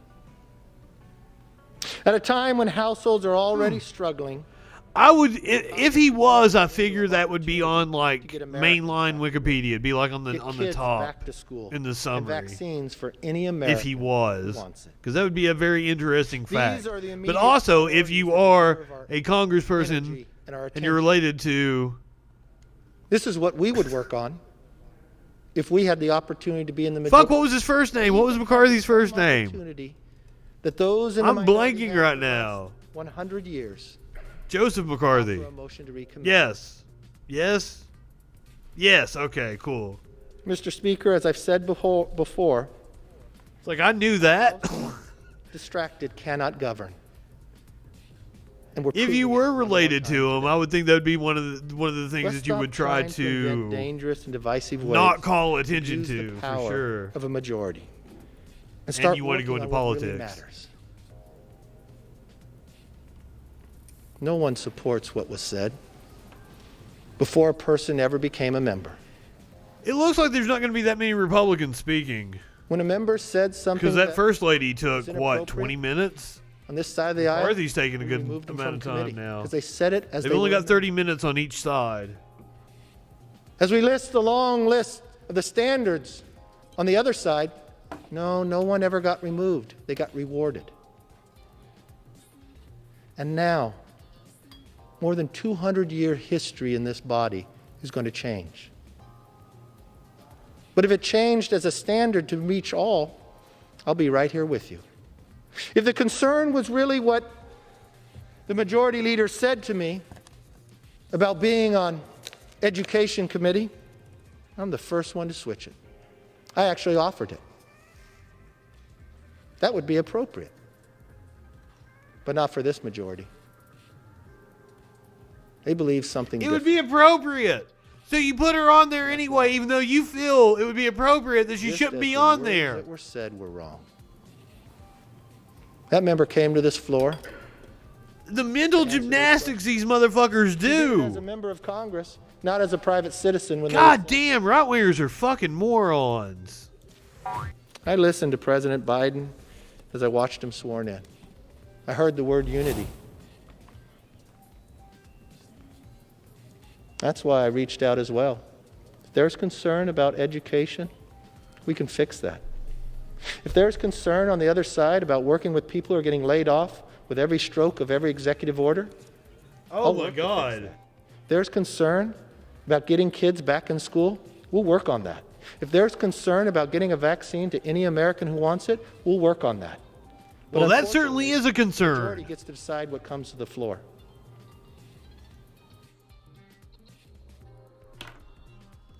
Am I still here? Yes, C-SPAN, we are still watching.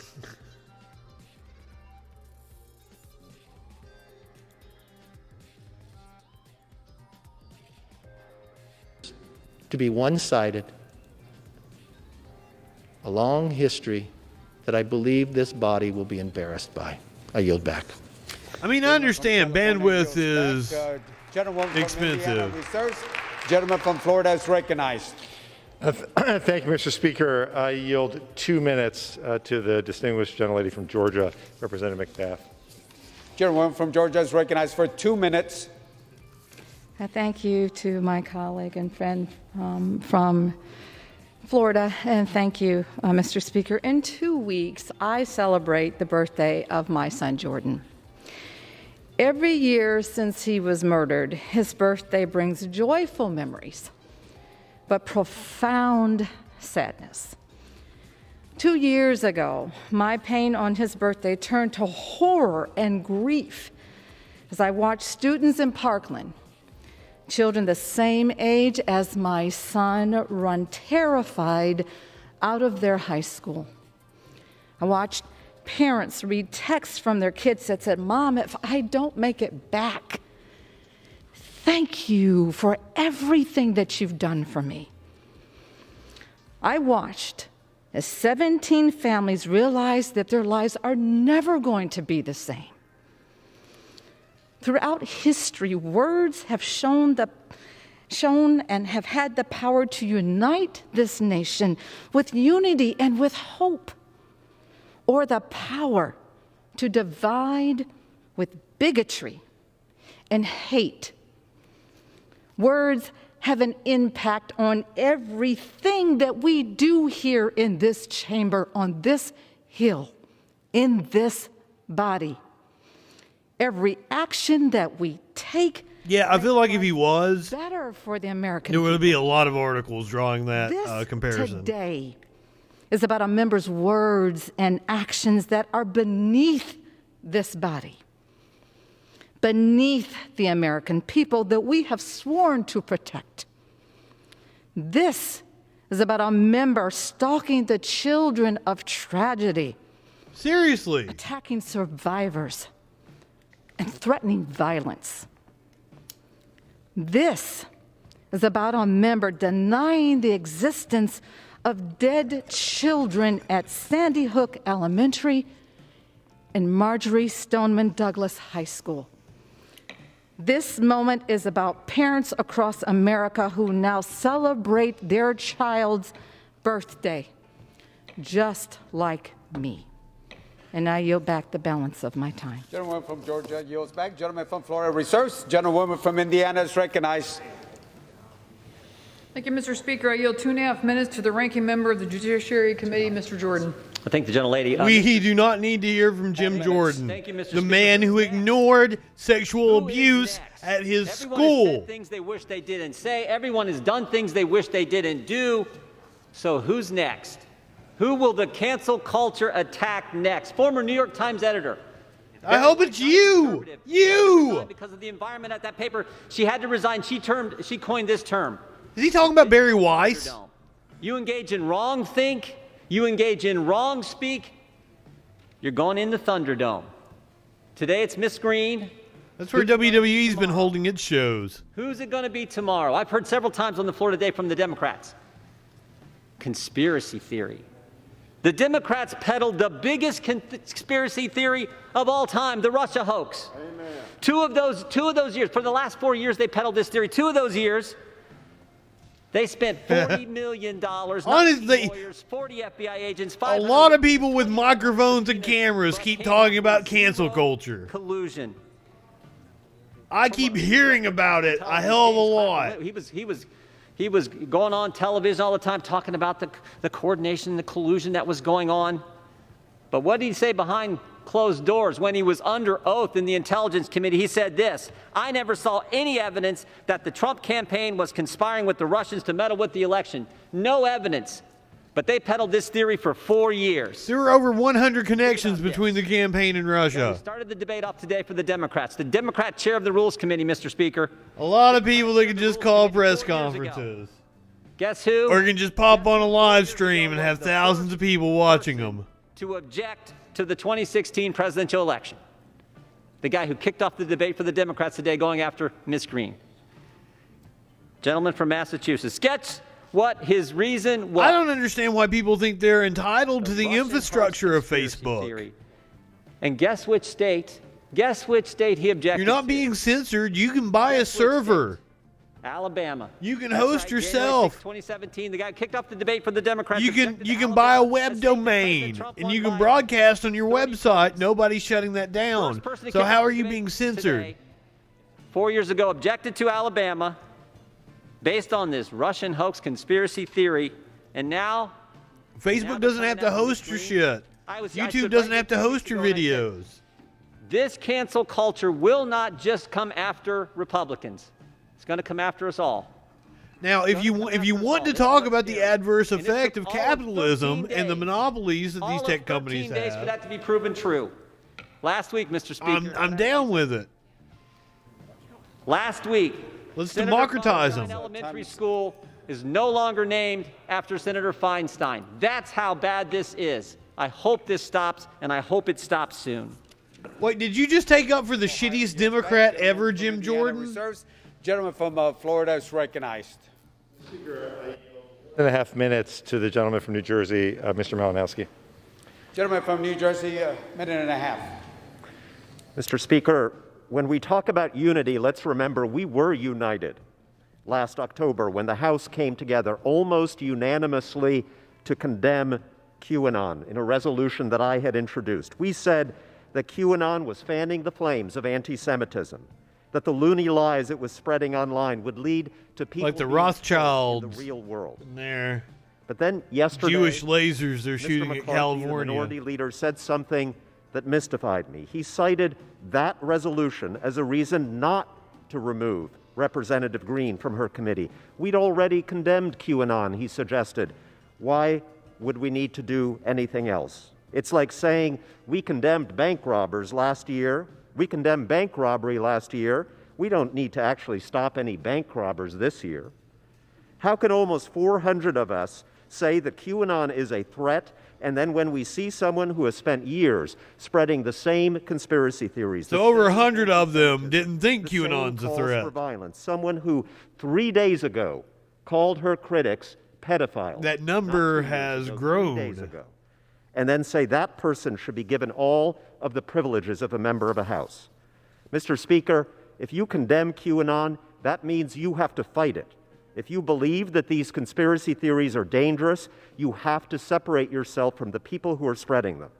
If even a substantial number of us stand with Representative Greene today, violent extremists will see it as another sign that they have a legitimate wearing a place in our hairpiece? national debate, that respectable leaders in our society I wish either I still embrace had them that kind of or a fear hairline. them He's too older much than to me, and stand he's in got their a way. fucking I better ask you, hairline do than not I send do. this message. Let's unite He's against not the hiding his extremism, baldness not with behind a it. bandana. Thank you, and I yield back. Gentleman's time has expired. Gentleman from Florida reserves. Gentleman from Indiana is recognized. Mr. Speaker, I yield 2 minutes to the gentleman from Texas, Mr. Roy.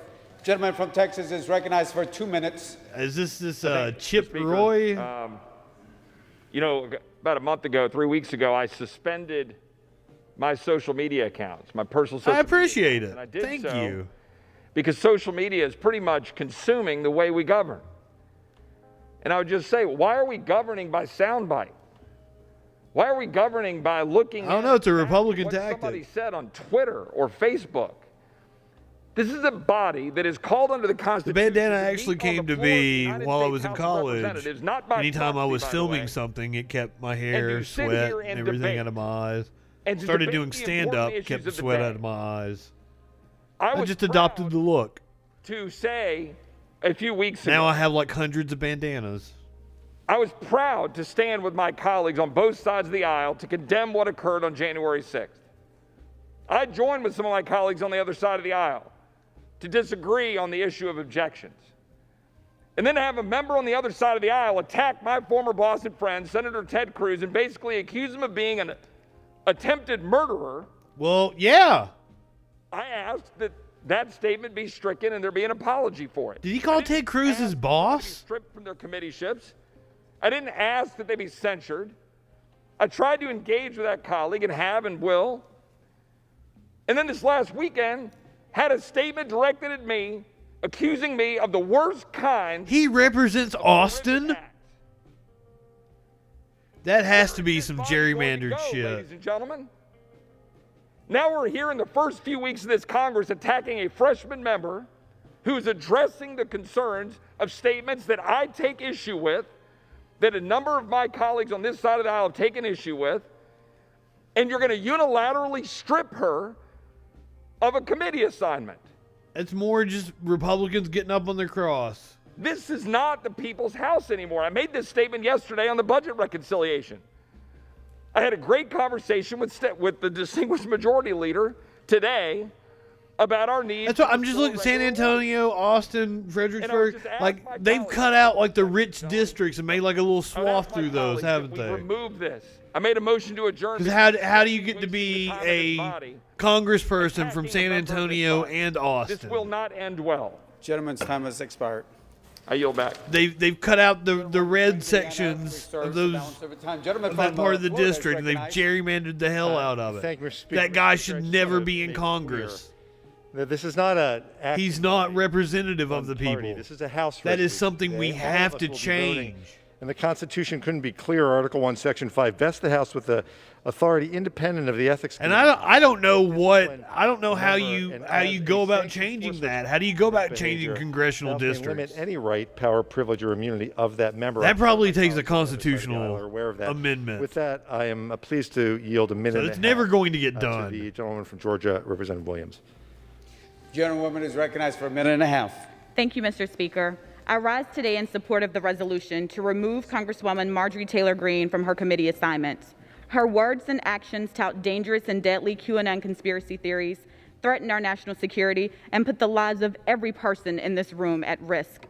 On January 6th, we witnessed what can happen when our leaders spread baseless conspiracy theories and spew violent rhetoric that echoes. Well, at least they're not arguing over masks anymore. Terrorist attack on the United States Capitol. We can't control what Representative Greene the does first few sessions that we watched. How we operate as a governing body that holds us. Like, put your mask on, blah blah blah. They went back and forth with each other. Appointment to the Education and Labor Committee, which not only has oversight of the education of our children, but also has the responsibility to ensure students have safe environments to learn. I watched in horror at the footage of Representative Greene berating a Parkland shooting survivor, a teenager who came to Capitol Hill seeking help from lawmakers to put an end to mass shootings and prevent other high school students from having to witness the senseless murder of their classmates and teachers. This is personal for me, as a mom of my Carter Cakes who just started kindergarten, and as a survivor of a school shooting my senior year of high school that claimed the life of a classmate. I still live with that trauma today. My colleagues on the other side of the aisle say they disapprove of Representative Greene's actions. However, disapproval without action means nothing. This is about doing what's right. Very true. As Dr. King stated, it's never the wrong time to do the right thing. And with that, I yield back.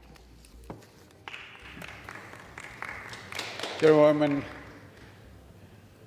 yields back. Gentleman from Florida is recognized. Is reserving. And gentlewoman from Indiana is recognized. Mr. Speaker, I yield 3 minutes to the gentleman from Texas, Mr. Gohmert. Gentleman from Texas is recognized. Oh, shit, old Louis Gohmert. And this is personal. He's going to say something stupid. I've dedicated so much of my adult life to the Constitution of the United States. And if you go back to 1884, it's been cited for about 80 or 100 years even. A select committee back in 1884 was taking up the issue of a member of Congress being expelled, and the committee said that because the conduct was committed during an earlier Congress, it must be said that with practical uniformity, the precedents in such cases are to the effect the House will not expel a member for reprehensible action prior to the election of a member, not even for conviction of an offense. That has been so frequently decided in the House that it's no longer a matter of dispute. And yes, that was expelling from the House, but you're wanting to expel a member from being we should expel her from the House. She was elected to do. Now, James Madison, hopefully that name rings a bell, said if the legislature could regulate those, talking about qualifications, which in this case would mean... I know an Ashley Madison. Our qualifications for what you say before you're a member of Congress, or you don't come in.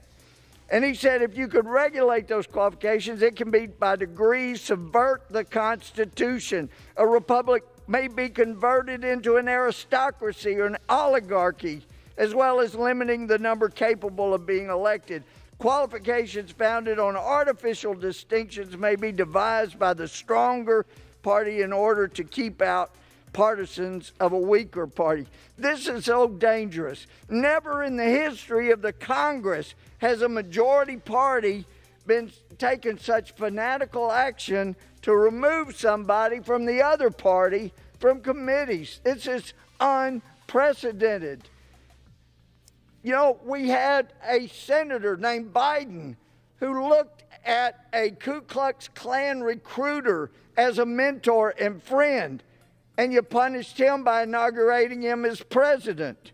Look. Wow! I know there's so many good, decent Democrats. Now, they love to bring up Senator Robert Byrd, who denounced the Klan and fought against the Klan for years. I've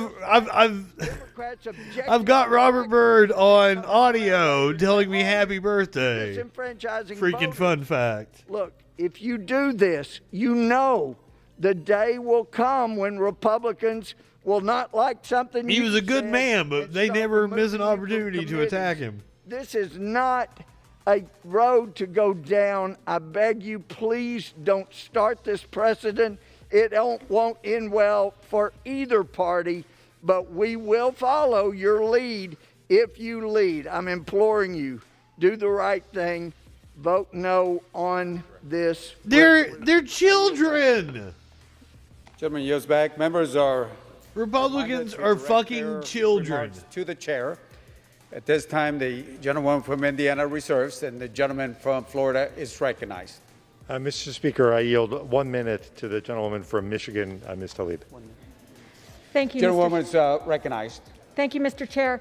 After decades of living through discrimination from our government, my older black neighbors in my district finally began having a sense of hope that a new generation of elected leaders are here.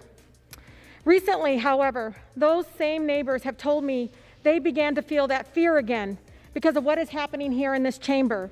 Because in today's Republican Party, Marjorie Taylor Greene's worldviews are violent, anti-black, racist, Islamophobic, anti-Semitic, and they're condoned. Every single day that goes by without outright condemnation from every single one of her Republican colleagues, without consequences for her extremist views, is an outright endorsement of white supremacy. We owe it to our residents who have been victim of these very hateful views to take action. When members like Marjorie Taylor Greene proudly claim that Muslims shouldn't be allowed in this Congress, or that 9/11 attacks were fake, or that the Speaker of the House should be executed, there must be consequences. I yield. Gentlewoman yields back. Gentleman from Florida reserves. Gentlewoman from Indiana is recognized. Mr. Speaker, I yield 2 minutes to the gentleman from Arizona, Mr. Biggs. Gentleman from Arizona is recognized for 2 minutes. Thank you, sir. Thank you, Mr. Chairman. It's good to be here today.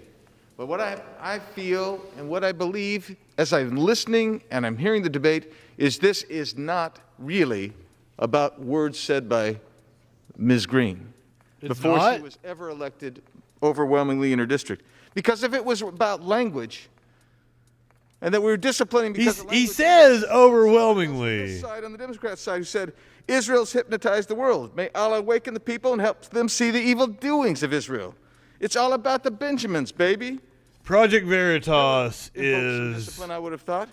a very unsavory group. How about this one? Comparing Jewish... We played their Facebook video last night. There was just nothing that Zuckerberg or the other guy said there's been a steady stream, was offensive in any way. Into a residence and eat before you know that you've been eaten up and you fall in on yourself. It goes on. It goes on. The Speaker of this House has said Republicans are enemies of the state. All of these incite to violence. All of these demean. All of these dehumanize. All of these are these are statements that just should not be accepted. But they who in the fuck is called Republicans enemy of the state? No condemnation. I'll call them an enemy of the state, but I don't think there's like elected officials on those from the opposing party calling them the enemies of the state. And you're doing that sounds like something a Republican would say about a Democrat. For things she said before she got into this body. And you're saying she's the one that called for Nancy Pelosi to be shot in the head. Committee assignments. Never happened before, but here it goes. And I'm afraid it's going to cascade because that's not the way we should do this. You can't take away the rights of the minority leader and the minority conference. That is the problem that we have here. That's been the governing philosophy of the Republicans the entire time. But we endorse that they've controlled both chambers. And the right of the leader to make her committee assignments. Not every time in my lifetime. It keeps happening. Gentleman from Arizona yields back. Gentlewoman from Indiana reserves. Gentleman from Florida is recognized. Thank you. They held both chambers in 2016. To the gentlelady from Illinois, Ms. Kelly. But they held both chambers in what? Mr. Speaker, at the end of Obama's term. House Resolution 72 to remove Marjorie Taylor Greene from her committee post. They held both chambers at the beginning of the Bush administration. Mindset that has infected I think it was after the 2002 midterms they held both chambers. Our nation apart. I think the Democrats held the Senate. Conspiracy theories that QAnoners invent are in essence outrageous lies. Even more alarming, they are lies backed by the threat of violence. Yes, Representative Greene and her QAnon adherents are ready to defend their deranged lies with violence. They have expressed the desire to assassinate Speaker Pelosi and to publicly execute those who disagree with their malignant lies. They have even expressed I didn't know what she said. I thought she said like adherents. Constitutional democracy. Congresswoman Greene indicated before last year's election that if Donald Trump lost, Americans may need to reclaim freedom with the price of blood. Marjorie Greene has harassed a survivor of Stoneman Douglas school shooting, calling him a coward, and proclaiming the massacre was staged as a plot to pass more gun laws. Yet her Republican colleagues believe she has the proper credentials and principles to serve on the Education and Labor Committee.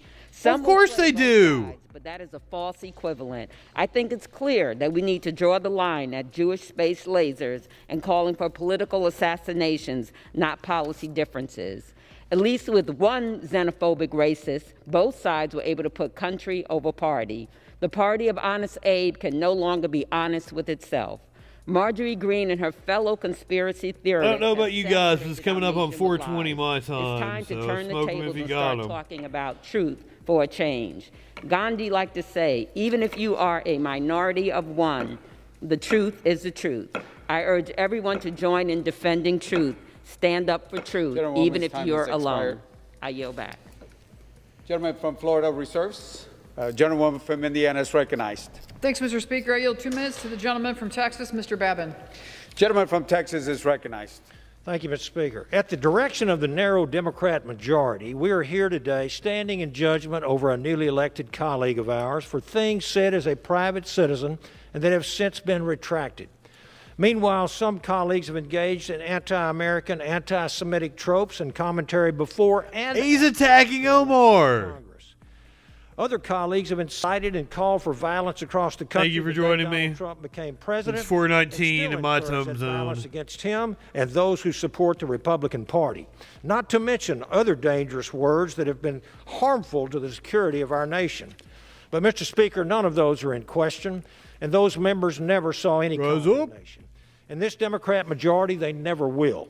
I went to the Rules Committee yesterday, strongly opposed to this course of action, with a suggestion to correct this blatant double standard should it move forward. I was told by the chairman that, quote, we don't share the same values, because I was demanding that we prioritize accountability for members of his party and their comments and dangerous rhetoric carried out while in office, before we address Representative Greene's commentary made before she was elected.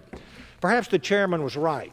My values are that anyone who blatantly calls for the violence against conservatives, fuck these motherfuckers that keep coming after Ilhan Omar, endangers Americans, encourages the destruction of our ally Israel, and perhaps worst of all, dismisses the significance of 9/11, has no business serving in the House of Representatives. In closing, Mr. By the Speaker, way, they are planning to introduce an amendment. They may have introduced it to this bill. Motion to recommit last month, and the Democrat members who have made these inflammatory remarks over the years, because I have no doubt that a motion by Republicans to oust those representatives would have succeeded with very strong bipartisan support. And by shattering this precedent today, perhaps this majority has set in motion a future majority's obligation to do so.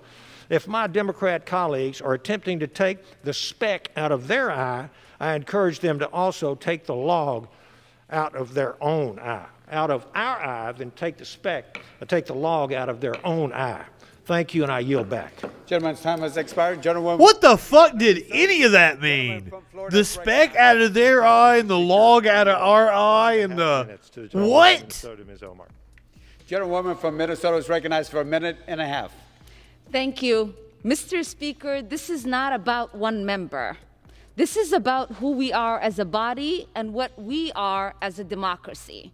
This is about whether it is acceptable to cheer on and encourage an insurrection against our basic democratic process. This is about whether it is okay to demand members swear in on a Bible of a religion they do not practice.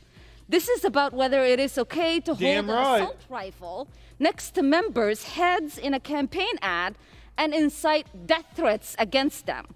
This is about whether it is okay to encourage the murder of the Speaker of the House. As a survivor of civil conflict and civil war, I know political violence and political rhetoric does not go away on its own. This is about whether or not we will continue to be a peaceful and functioning democracy. Thank you, and I yield back. Gentlewoman yields back. Gentleman from Florida reserves. Gentlewoman from Indiana is recognized. Mr. Speaker, I yield 1 minute to the gentleman from Virginia, Mr. Good. Gentleman from Virginia is recognized for. I'm still dumbfounded by what the Republican dude said. I'm proud to have taken my oath on that Bible, after which I do follow. Do any of you guys know what he was referencing with the speck and the log thing? Mainstream media to try to stifle the voices of conservatives. First, it was 4 years of trying to remove President Trump, and today it's trying to strip my friend Marjorie Taylor Greene of her committee assignments. It's only a matter of time till they start coming after everyday Americans. We travel down a dangerous road today when the majority. You know, let's get on Reddit and talk about like the speck and the log. It didn't make enough news to do that. As we have seen, and from one we just heard from, Mr. Speaker. Since that QAnon started with just some stupid shit Trump said. Very offensive opinions after they were elected to this body. Democrats are not looking to lower the temperature or deliver the results for the American people. Their goal is to cause chaos and divide our country so they can continue to expand their radical left agenda until they've silenced all opposing viewpoints. Democrats control the House, the Senate, and the White House. If they wanted to deliver results for the American people, they could do it. But their agenda is clear. They don't want to govern. They want to rule and clamp down on any dissent to their radical agenda. And I yield back. Their radical agenda. Time has expired. Gentlewoman from Indiana reserves. Gentleman from Florida is recognized. Thank you, Mr. Speaker. I'm pleased to yield 2 minutes to the gentleman from Missouri. I might have to Google that shit or something. I'm baffled by it. The gentlewoman from Missouri is recognized. Representative Cori Bush. Thank you, Mr. Speaker. St. Louis and I rise in defense of our nation's school children. I cannot sit idly by and allow white supremacy and hatred to have decision-making power over our students' futures. To my Republican colleagues, let history remember what you did in this moment. A prerequisite for appointment to these committees and for all that we do must be that you love and represent all people, meaning all people. We owe it to our children, we owe it to their parents to have a House Education and Labor Committee that is committed to fighting for a country where all children have an equitable education in an intentionally anti-racist society. Let me say that again, an intentionally anti-racist society.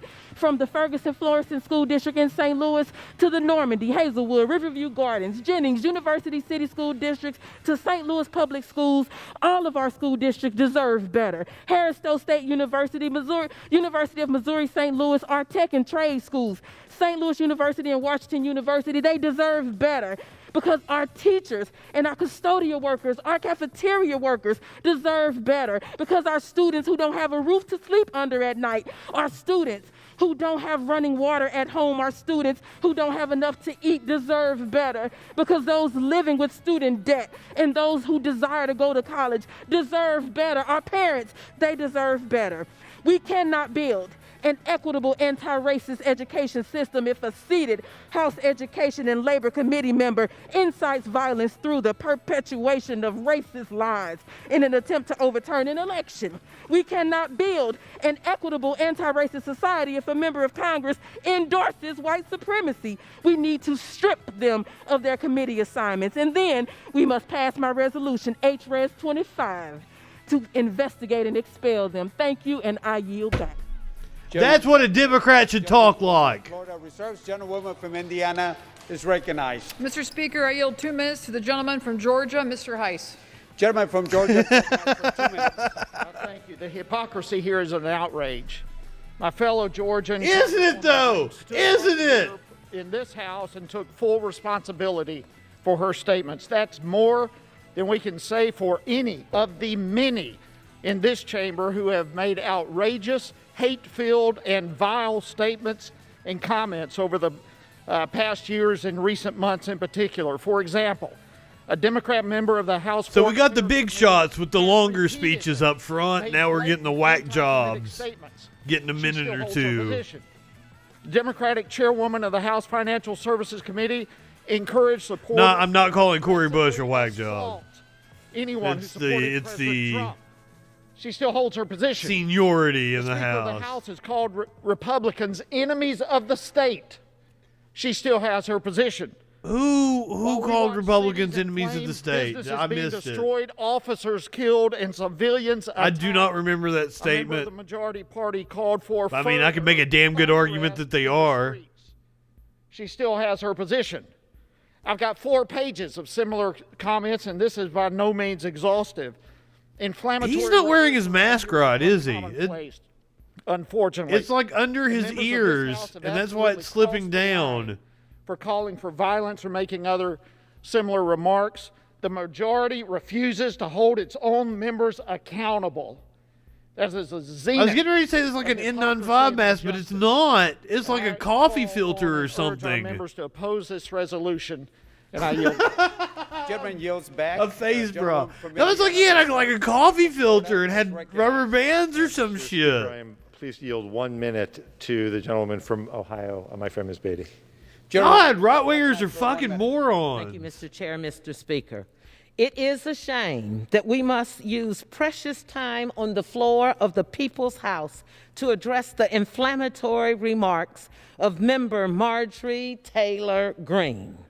But just as we are in the midst of 3 crises of the coronavirus, the economic distress, and social injustice, we must also act against a crisis of extremism and unhinged conspiracy theories. Disturbing and dangerous words and actions like those we have heard and seen from this individual in this House are below, Mr. Speaker, the dignity of a member of Congress. You would think. Did not stop when we were all sworn in. If anything, these backward views. But it's a Republican plus 30 plus 40 district. I will stand up to bullies. Bullies. And that's how you get a Marjorie Taylor Greene. Threaten and celebrate the violence towards our Speaker and our colleagues. Today, and yes, as a conscience of the Congress, it is important that we take this step to affirm that conspiracy theories and outrageous lies have no place in the Congress, no place in the People's House, no place, no place. Gentleman's time. You say that, but have you read a history book? Gentlewoman from Indiana is recognized. I like her. I hadn't seen her before. Gentleman from South Carolina, Mr. Norman. Gentleman from South Carolina is recognized for 1 minute. Thank you, Mr. Speaker. On the 4th day of February, here we go. We have a pandemic that's shutting down businesses all across this country. We have schools shut down, causing havoc with our children. We have a national debt of over $30 trillion. We have and his is like cocked over to one side. due to anticipated bankruptcy. We have a Democratic Party focusing today and yesterday on bypassing the legislative process and issuing executive orders, defunding our police departments. And it's under his nose. Shutting off our Republicans don't know how to wear a mask. to identify as women and go into any bathroom of choice. And But hey, at least he's got it over his mouth and he's not projecting his shit. Attempting to throw a member of our party who was duly elected by something purportedly not said before she got into Congress. Here's what I would ask. Throw us all off the committees. Throw all of us off. God, I hope the American people see what you're doing. And this is nothing more than an abuse of power, than a party drunk with power. I yield back. Party drunk with power. Time, a gentleman from Indiana reserves. Gentleman from Florida is recognized. Mr. Speaker, I'm pleased to yield 2 minutes to Representative Hayes from Connecticut. Gentlewoman is recognized for 2 minutes. Mr. Speaker, I rise today in support of this motion on behalf of my constituents in Connecticut's 5th District. The statements made by the representative from Georgia have amplified horrific and deeply dishonest rhetoric and empowered and mainstreamed fringe conspiracy theories about school shootings. Giving any member the platform to spread dangerous rhetoric only rewards and normalizes this behavior, places already vulnerable groups in danger, and further traumatizes survivors. There is no she represents Newtown. for a member that trivializes these events or refuses to publicly disavow her own words or apologize to those affected. Mr. Speaker, there are men and women on both sides of the aisle whom I strongly disagree with, colleagues who have made statements that have deeply offended me, yet I have never believed we should remove them from committees or this body. But today is different. We are forced to make this motion not because of a disagreement in values or opinions, but because the Republican conference has refused to take any actions addressing dangerous comments made by a member, comments which have no place in common discourse and cannot be given a platform to be amplified. While I remain respectful of the voters in Georgia, we have a responsibility as a body to hold our own members accountable, and I will vote in the same Yeah, a Republican yelled something at her. if a member of my own caucus had committed the same infractions. No member of Congress, Mr. Speaker, the House is not in order. House will be in order. No member of Congress should promote conspiracy theories or sow contentious doubt about the validity of tragic mass casualty events like Sandy Hook, Parkland, and others. No parent should ever have to invite a member of Congress to visit their child's grave or touch the bullet-ridden clothing that their child wore to prove that their death actually happened. Mr. Speaker, the Speaker of this House always tells members to vote our district. Today, I vote as an act of conscience in defense of my district. I vote for the babies who left for school 8 years ago and never returned home, and the teachers who died trying to protect them. I will vote for millions of educators. The gentlewoman is recognized for an extra 15 seconds. Today, I will vote for millions of educators who stand bravely before students while they lead lockdown drills and whisper quietly to them while sheltering in place that school is still safe. I will vote yes on this resolution for the parents and the communities who want real debate that produces real solutions for keeping schools and communities safe. Mr. Speaker, I yield back. Gentleman from Florida reserves. Gentlewoman from Indiana is recognized. Mr. Speaker, I yield 1 minute to my new colleague from Indiana, Ms. Sparks. Gentlewoman from Indiana is recognized for 1 minute. Mr. Speaker, as someone who grew up in a communist country where people were punished for expressing their opinions, I have an enormous appreciation for our First Amendment rights. This is a core principle our nation was founded on. I might not like many things that my colleagues from both parties have to say. Sometimes I think these crazy things, but I still will vigorously defend their First Amendment rights and rights of free speech, especially what they've said as private individuals before.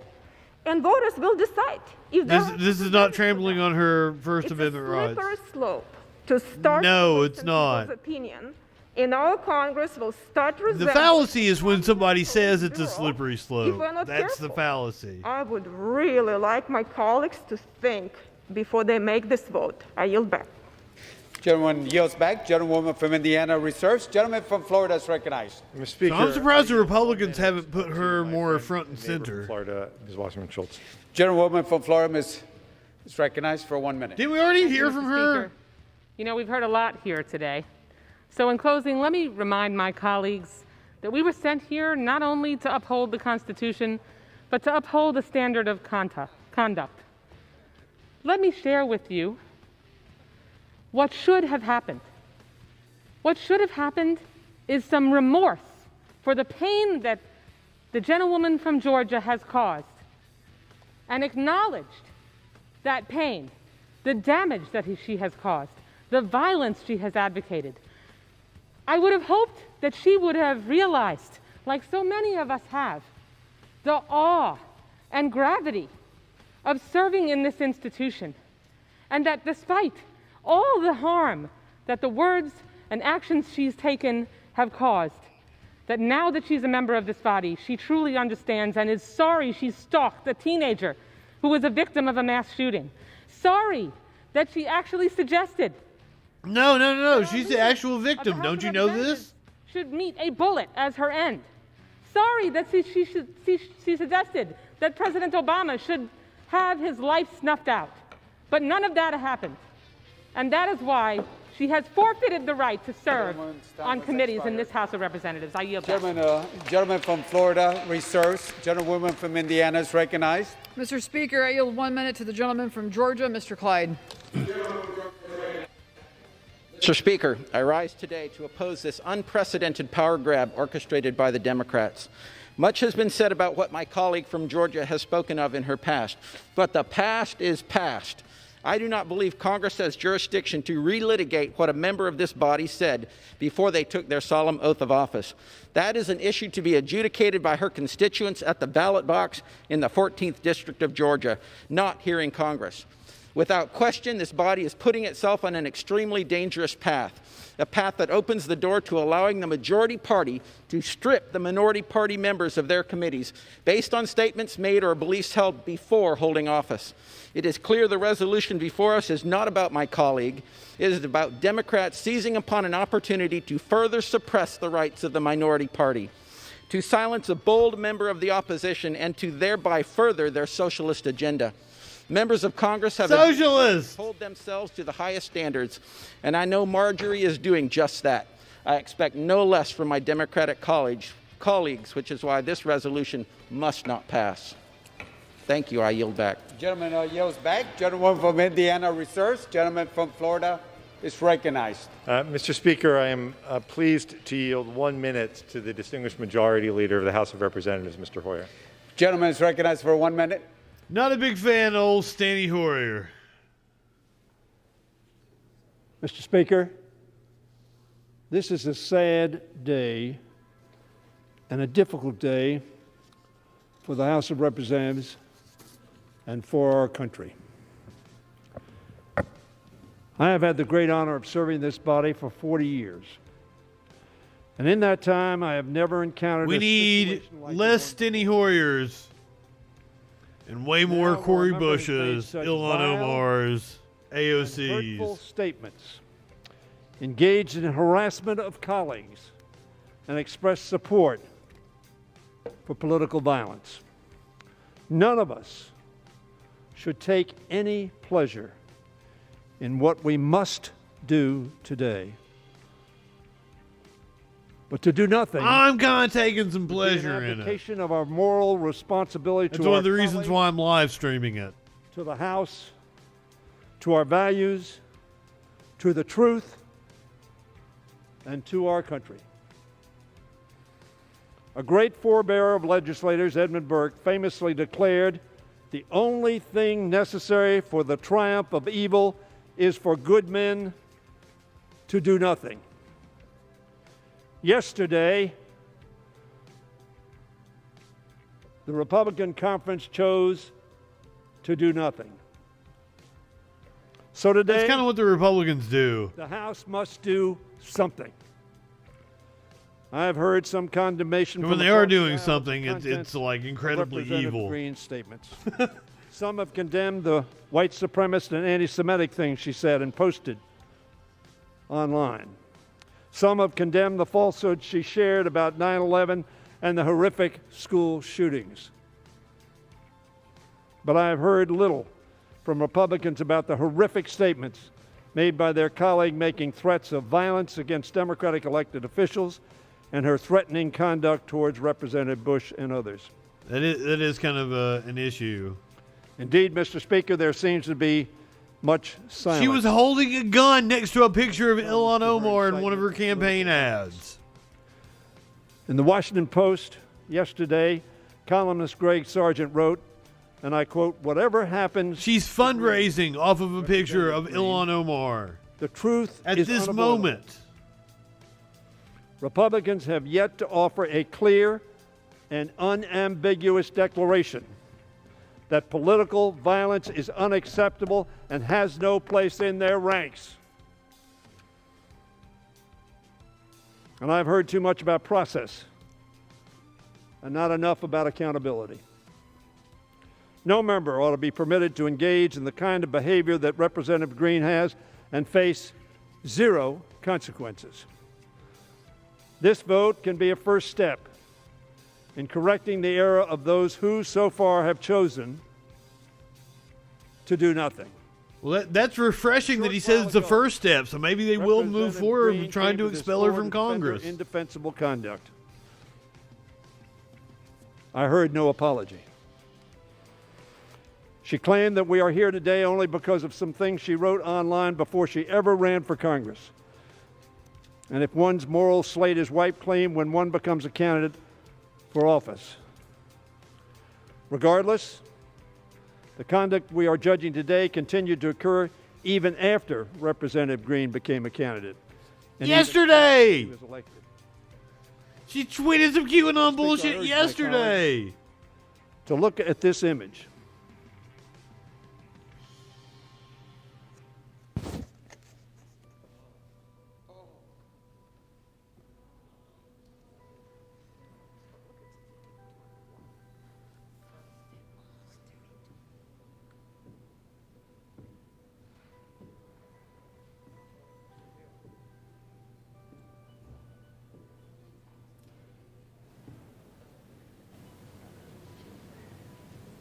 Come on, C-SPAN, give us a good shot of it.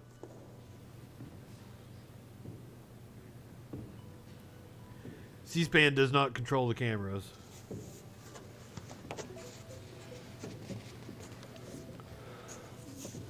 I heard about motherhood today. 2 of those women, between them, have 6 children. They're mothers.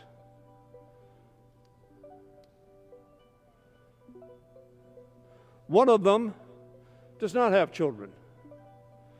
And she's come to this body asking for more housing for people, for more health care for people, for more income for people. How awful. So defeat the Democrats and she's holding some sort of And they're rifle. Not the squad. They're Elon. They're Alexandria. And they're Rashida. They are people. They are our colleagues. Well, And yes, Representatives you may have Omar, but I don't know anybody, Ocasio-Cortez, including Steve King, who you Tlaib. precluded from going on committees for much less. Amen. And this is an AR-15 in the hands of Miss Greene. This was on Facebook just a few months ago. That is a message of peace and reconciliation and peaceful democratic dialogue. And look at her wearing the sunglasses and shit, trying to look all badass. Enemy, AR-15 in hand. Sounds like the guns I fled. I have never, ever seen that before. Is this a precedent-setting event? It is.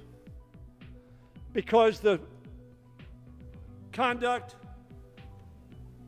the tweeting, the QAnon association. I heard the disavowal of QAnon. I learned more. AR-15, squad's worst nightmare. Is that what was intended to do? That each one of these ladies would have a nightmare about somebody with a gun. An AR-15 can carry up to a clip of 60 bullets.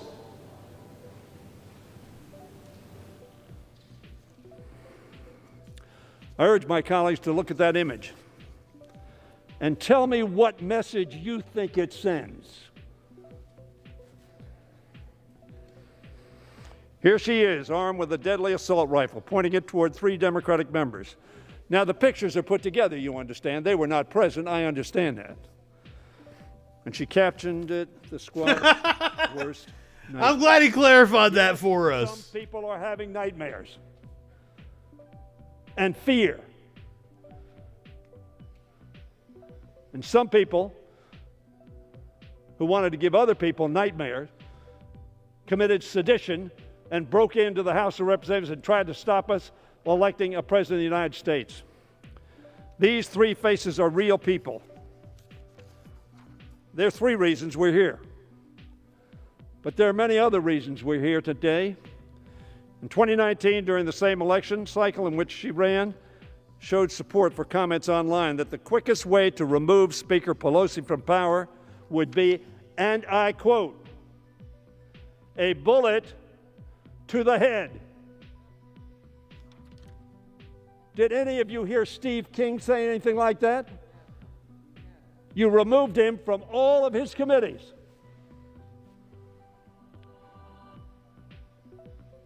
But as I said, you did nothing.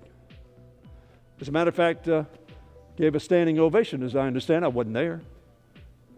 What message? About half of them, apparently, what message does it send? Gave her a standing ovation.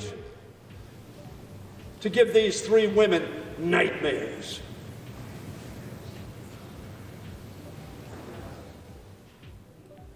Indisputably, these are clear threats to commit or incite political violence. Not from years ago, but just months ago. Imagine the pain that these members' families must be experiencing when they see pictures like this one. Imagine what her children think, their children. Or when they know their loved ones are walking the halls of Congress and may encounter harassment as it happened to Representative Bush. So I ask my colleagues on the other side of the aisle, when they take this vote, imagine your faces on this poster. Imagine it's a Democrat with the 8 or 15. Imagine what your response would be, and would you think that that person ought to be held accountable? Well, fuck, they've made up fucking Antifa and shit. But when acquiescence to the suggestion, they've made up all kinds of violence that they've already been the victims of. That metastasis. And they have called for people to be held accountable to their made up violence. Just a few days ago on the 6th of January. A cancer. That's how Senate Republican leader McConnell described it. He said loony lies and conspiracy theories are a cancer for the Republican Party and our country. McConnell, should we stand silent in the face of that kind of activity? He continued, somebody who suggested that perhaps no airplane hit the Pentagon on 9/11, that horrifying school shootings were pre-staged. Oh yeah, I forgot about that one. JFK Jr.'s airplane is not living in reality. She's been associated with so much batshit crazy stuff. It's not a Democrat talking. It's Senator McConnell. This has nothing to do with the challenges facing American families or the robust debates on substance that can strengthen our parties. My colleagues across the aisle have an opportunity today to reclaim their party from the dangerous cancer of QAnon and violent conspiracy theories that promote and have demonstrably resulted in sedition and insurrection. Senator Romney, you remember Senator Romney? He was candidate for President of the United States on the Republican ticket, nominated in the Republican convention. Did he die or said something? Because, like, I remember him, he's still serving. To do with Marjorie Taylor Greene, and think we should repudiate the things she said and move away from her. Our big tent is not large enough to both accommodate conservatives and kooks. Not my word, his words. A Republican member of the United States Senate. Now, he's not a big buddy of Trump's. So apparently he didn't want to do what Trump suggested he do. That's an understatement. And Senator Ernst, conservative woman from Iowa. She doesn't represent the party. I don't want her to be the face of our party. I think this is a great time for us to really talk about what we want to see in the upcoming years and continue to build. We don't need people that are promoting violence or anything like that. That's a Republican conservative senator. Republican senator and former governor of Florida, Rick Scott, said, a conservative Republican senator. That's not what the Republican Party stands for. Let me suggest to you, if it's not, vote with us. Vote with the House, not Democrats. Vote with the House of Representatives. Vote with good order and peace. And the decorum they're always talking about. Furthermore, Senator Young of Indiana said, there ought to be no place in the Republican Party for the kind of views espoused by Representative Greene. That's what McCarthy said when you kicked King off all of his committees. This is not something you haven't done. However, sadly, you left it to us to do your job. Representative Cole called her statements extraordinarily disturbing. Because she's who the Republican Party is now. And Senator Thune asked his fellow Republicans in the House, do they want to be the party of limited government? I think the answer to that is yes. Or do they want to be the party of conspiracy theories and QAnon? Furthermore, Senator Young of Indiana said, there ought to be no place in the Republican Party for the kind of views espoused. They were never the party of limited government. That's what your Republican colleagues have said. It's propaganda. This is not partisan. This is about principle. And you can shake your head as much as you want. This is not about party. It's about whether or not you will vote for decency and truth, not being members' worst nightmare. I hope we can do it together, all of us embracing our humanity and our basic adherence to the Constitution. Edmund Burke, who I'd quoted earlier, said, the only thing necessary for evil to triumph is for good men to do nothing. Let us not do nothing. I often share another passage spoken so long ago by Edmund Burke when a new member arrives to serve in the House.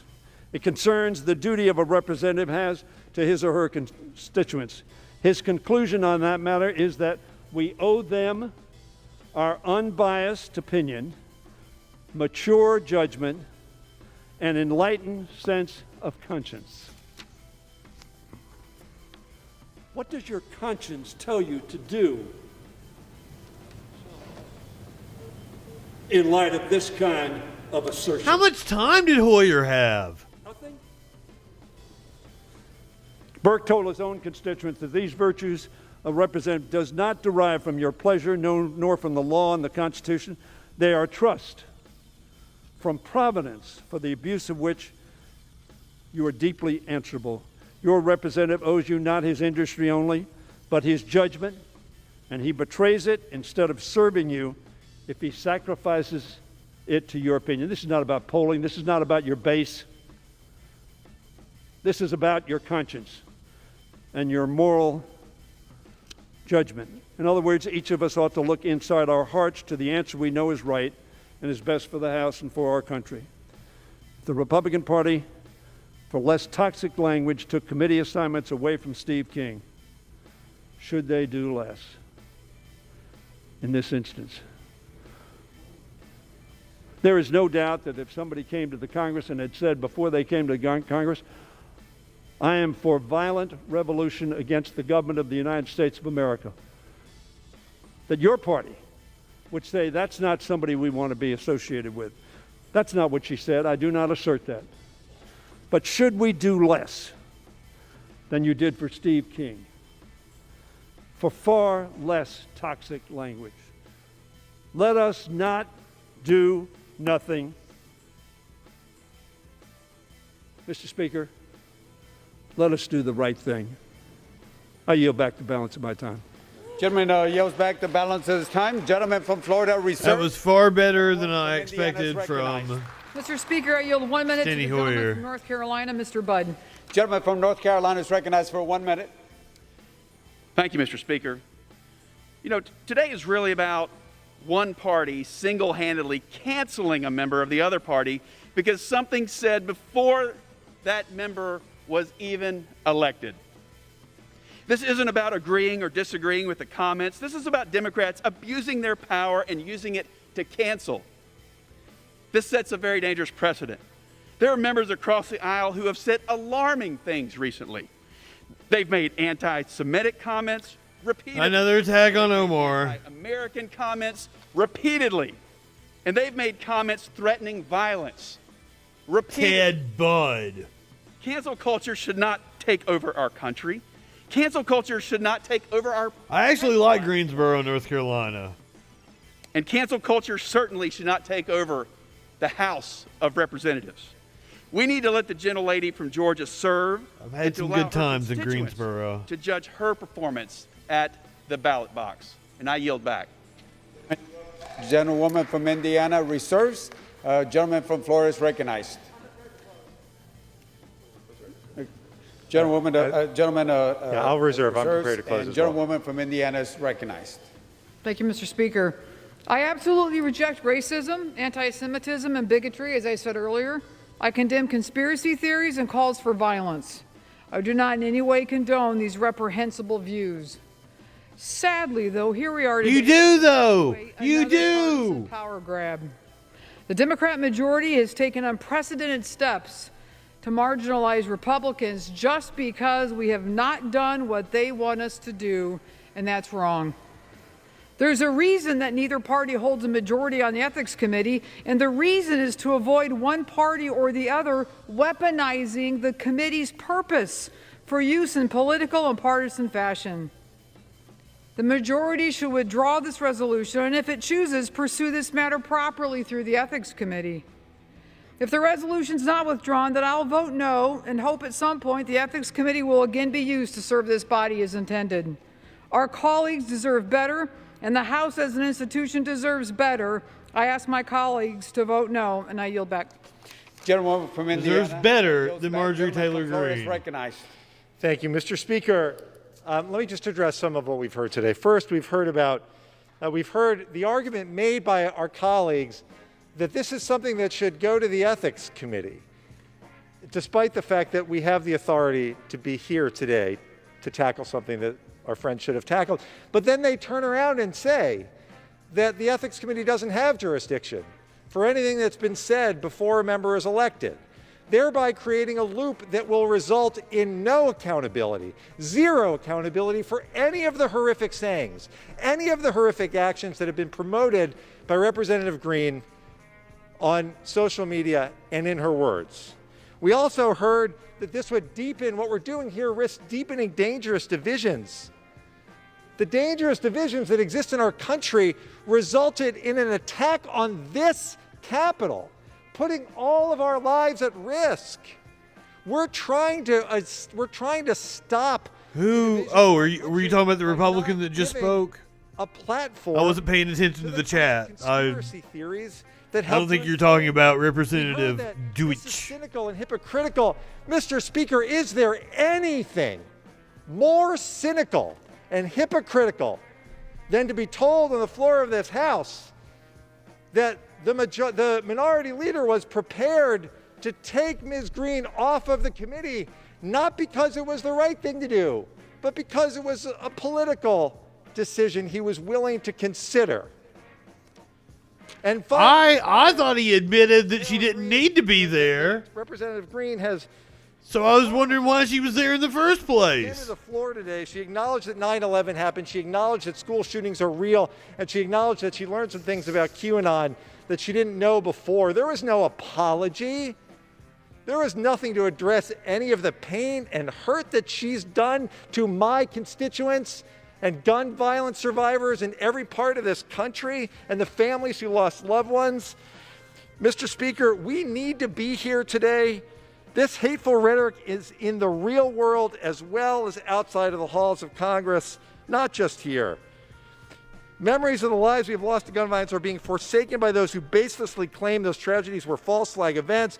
Online rants about anti-Semitism and Islamophobia and racism and conspiracy theories have manifested in real and violent acts.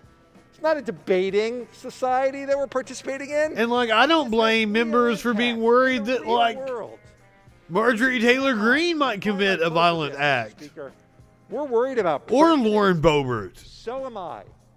So we should all be. And the precedent of rewarding a member of the House by giving her a platform of a congressional committee to amplify dangerous conspiracy theories is one we should never set. Leader McCarthy said so himself. I remind my colleagues again. Or Cawthorn. Any hatred, we take action. A Stocks and Bonds channel. The only action taken by Republican leadership. I want to start getting into it. Two powerful committees. This resolution condemns the practice. Twitch is owned by Amazon, so they've got a hell of a lot of sway. And anti-government rhetoric. The resolution proclaims that there is no place for such conduct in this Congress or in society. And when Ms. Greene came to the floor today and compared the media to QAnon, it is a reminder of just how important this action is that we're about to take. This is why we must adopt House Resolution 72. I yield back the balance of my time. Yields back. All time for debate has expired. Pursuant to House Resolution 91, the previous question Time is for the on vote. the resolution. The question is on the adoption of the resolution. Those in favor say aye. Those opposed say no. The ayes have it. The resolution. Gentlewoman from Indiana is recognized. Mr. Speaker, I ask for the yeas and nays. There you go. We knew that was going to Pursuant happen. to Section 3S of House Resolution 8, the yeas and nays are ordered. Members will record their vote by electronic device. We're expecting this to be the last vote in the House today on a resolution that removes freshman Congresswoman Marjorie Taylor Greene from all House committees after she made some controversial remarks before being elected last November. She currently sits on the Budget and Education. Some controversial remarks. Special order speeches should follow this one, and then tomorrow debate will continue on a measure that reauthorizes the National Apprenticeship Act, aimed at creating apprenticeship opportunities over the next 5 years. You can follow the House live, as always, here on C-SPAN. Oh, I will. I watch a hell of a lot of C-SPAN. It's kind of sad. Or is it sad that I watched a hell of a lot of C-SPAN before I was ever even doing this show?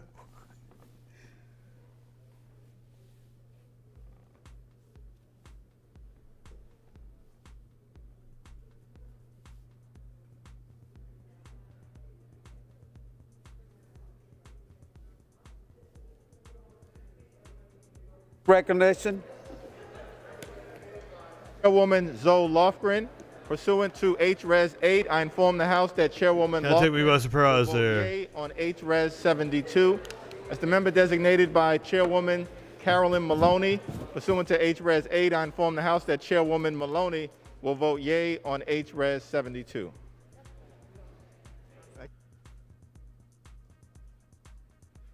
So about 30 minutes from, I believe, Greene is going to be stripped of her committee assignments. Mr. Speaker, as the member designated by Ms. Barragan, pursuant to H-Res 8, I inform the House Ms. Barragan will vote yes. I can't imagine that 72. Madam she Speaker, wouldn't as the be. member designated by Mr. Liu, pursuant to H-Res 8, I inform the House Mr. Liu will vote yes on H-Res 72. As the member designated by Mr. Lowenthal, pursuant to H-Res 8, I inform the House Mr. Lowenthal will vote yes on H-Res 72. As the member designated by Mr. Bolton pursuant to H-Res 8, I inform the House that Mr. Bolton will vote yes on H-Res 72. And as the member designated by Mr. Cohen of Tennessee pursuant to H-Res 8, I inform the House that Mr. Cohen will vote yes on H-Res 72.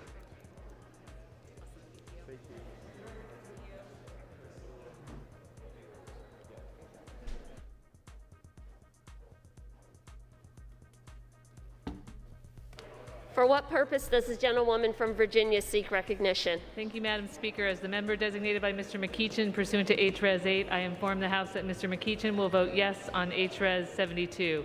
And as the member designated by Ms. Porter pursuant to H-Res 8, I inform the House that Ms. Porter will vote yes on H-Res 72.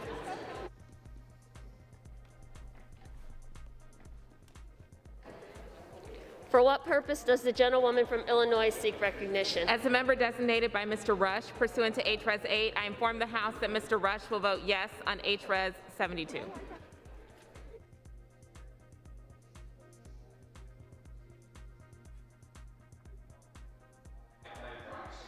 So if you're just joining the stream,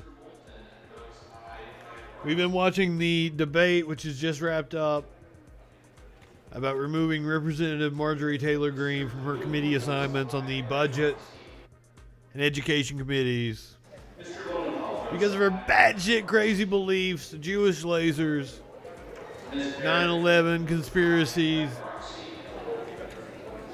Parkland, Sandy Hook were staged, that sort of shit.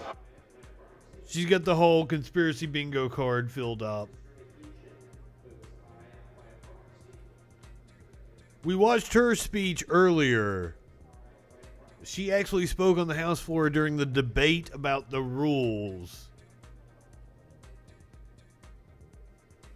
For what purpose does the gentlewoman from Florida seek recognition?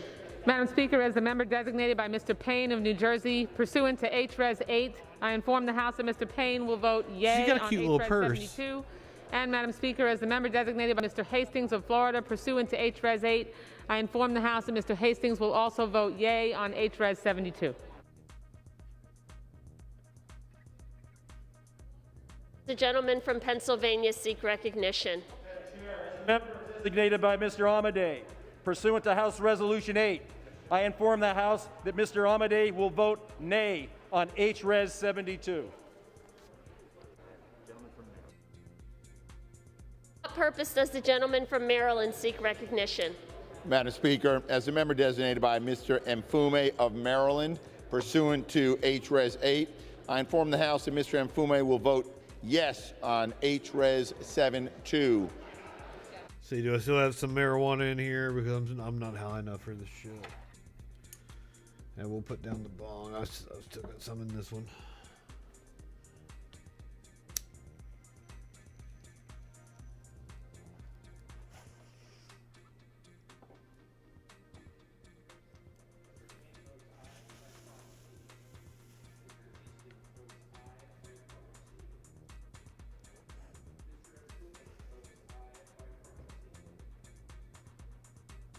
This measure should pass.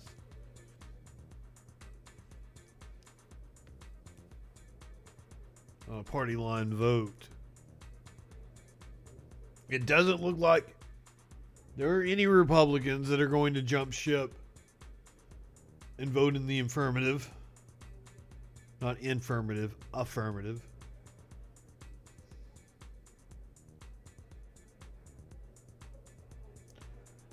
What? Whoever... That lady just walked up. That was weird. She walked up to the dais and he, like, tried to put his arm around her. And she kind of freaked out. Like, dude. Learn about consent.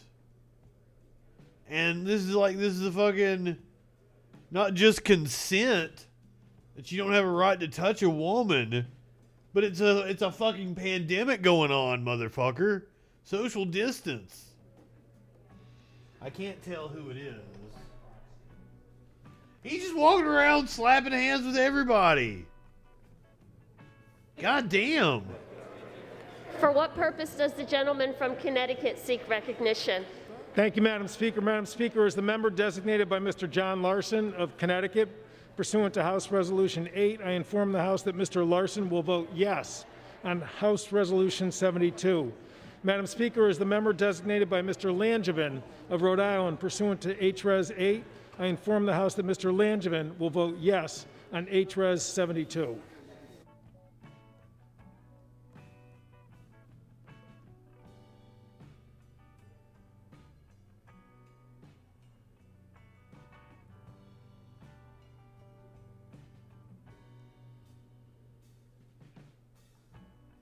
I look forward to when the pandemic is over and that timer actually goes back to meaning something and the votes will, like, the vote will actually be wrapped up in 7 minutes.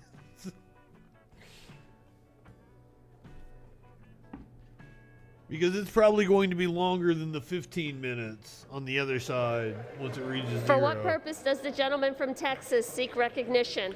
It'll be another 20 or 30 minutes. As a member designated by Mr. Fallon, the great state of Texas, pursuant to House Resolution 8, I inform the House that Mr. And we know what the vote count's going to be. It's just going to be a party line vote. So we're going to wait a half hour to know what the outcome's going to be.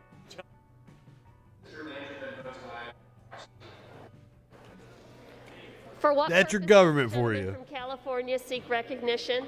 Madam Speaker, as a member designated by Mr. Ruiz pursuant to House Resolution 8, I inform the House that Mr. Ruiz will vote yes on House Resolution 72.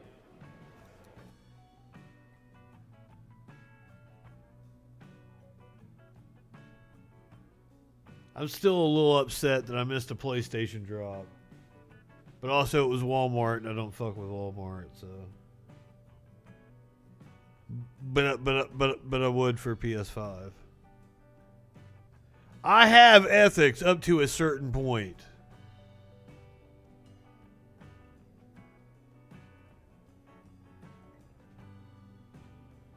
I haven't decided what the first game I'm going to play on the PS5 is.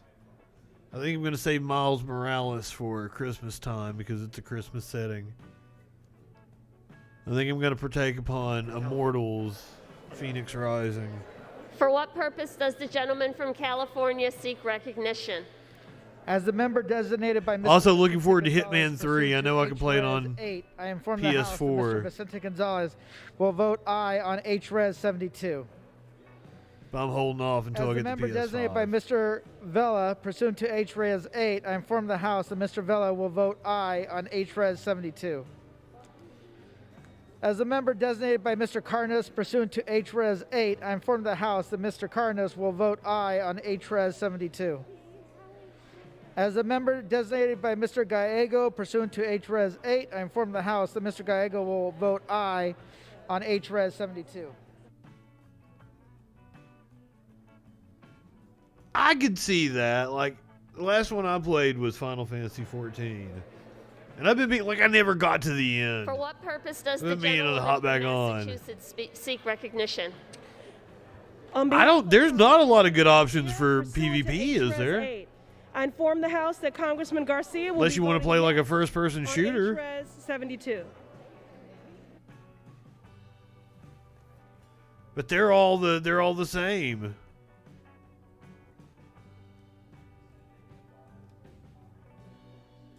Yeah, like with 14, it's mainly the raids.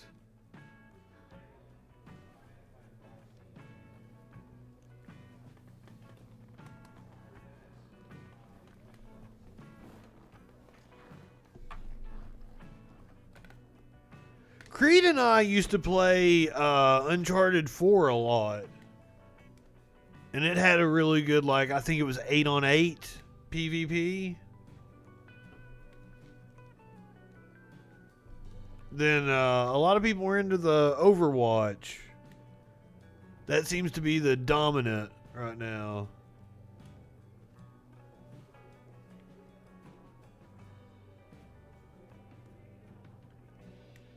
Hmm.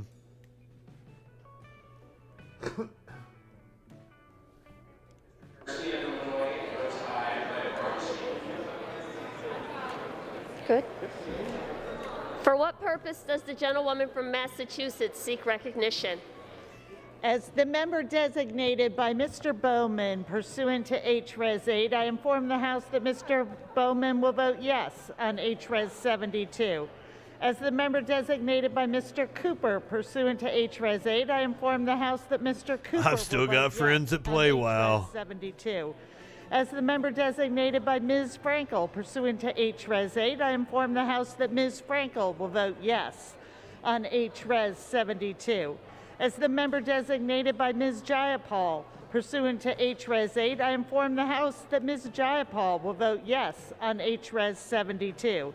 As the member designated by Mr. Lynch pursuant to HRes 8, I try to stay away from them because, you know, games that are geared to as the member designated make you by play Ms. continuously, and I have an addictive personality, as we were talking about Ms. drugs Mann will earlier. vote yes on HRes 72. I have to be very cognizant of what I'm doing.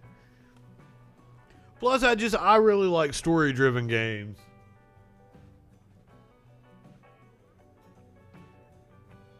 And I'm really like I'm hoping there's going to be a lot more kind of shorter games that are like really well polished, as opposed to like Assassin's Creed games. Oh my God! Like I like those games so much because there's a lot of good shit in them. But God, they're so Gentlewoman from North massive. Carolina seek recognition.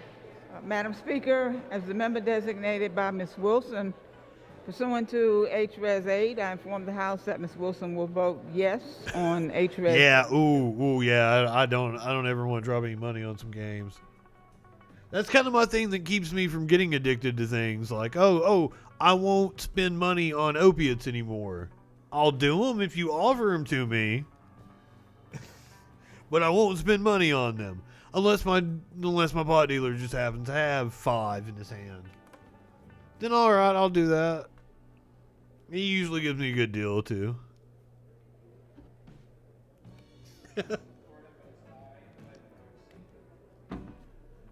Give me an example of a Korean MMO that I know.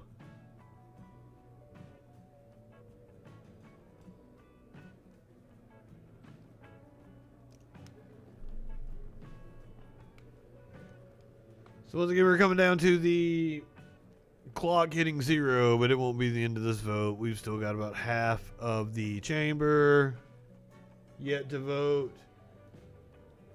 Are we getting a Republican vote, or is this just one of those miscounts? These tallies haven't exactly been dependable. Recognition. Madam Speaker, as a member designated by Mr. DeSaulnier pursuant to HRes 8, I inform the House that Mr. DeSaulnier will vote yes on HRes 72.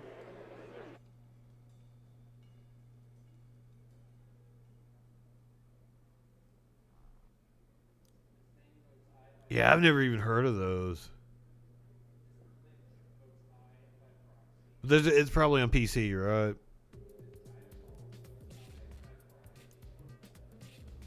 So I don't know if you've heard me tell this story. I have an insane fucking computer. Gamers come in here and they see my rig. They ask me my specs and shit. Their mouths water. Then when they found out I don't game on it. I do this shit and animation and stuff.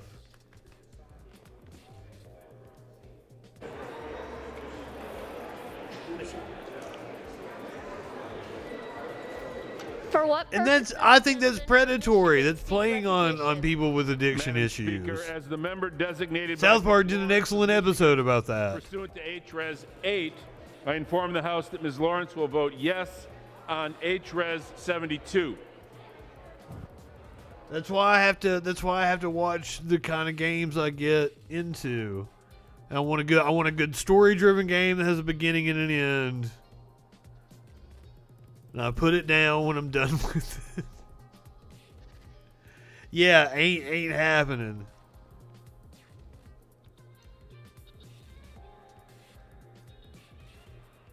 And if they're Korean, fuck. They're serious about gaming in South Korea. Those motherfuckers play for like 10, 15 hours on end for days. For what purpose purpose does the gentleman from Virginia seek recognition? Madam Speaker, as the member designated by Ms. Titus of Nevada. I understand. To HRES 8, I inform the House that Ms. Titus will vote yes on HRES 72.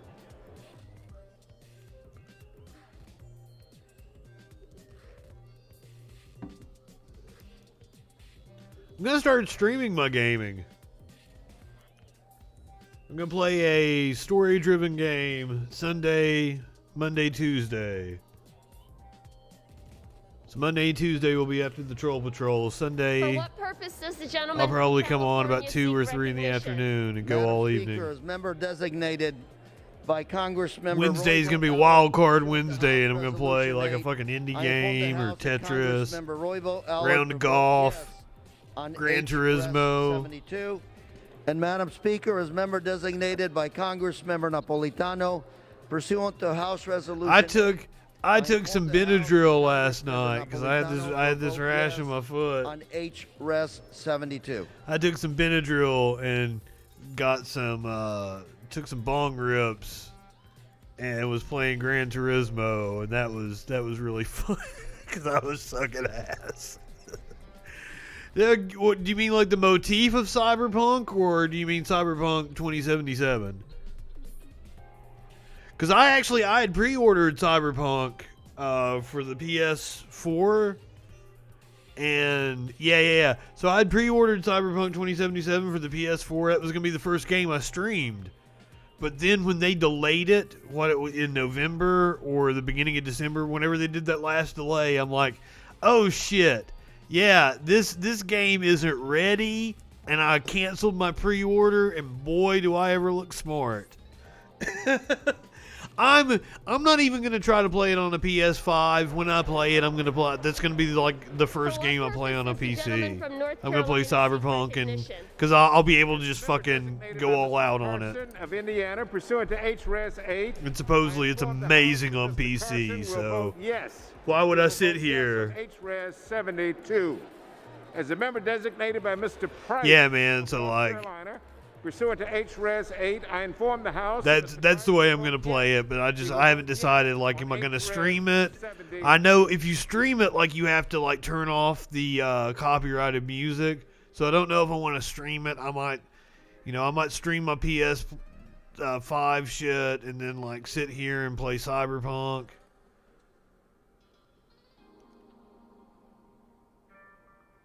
Yeah, there was like a launch, there was a launch that was bigger than 30 gigs, wasn't there? Like a launch patch. That game was janky as fuck. But like, I played The Witcher 3, so I knew what to expect, and I knew what it went through. I played The Witcher 3 later on after they had already fixed it, and it was great. But I knew about all the problems it had at the beginning, so I kind of knew what to expect from Cyberpunk.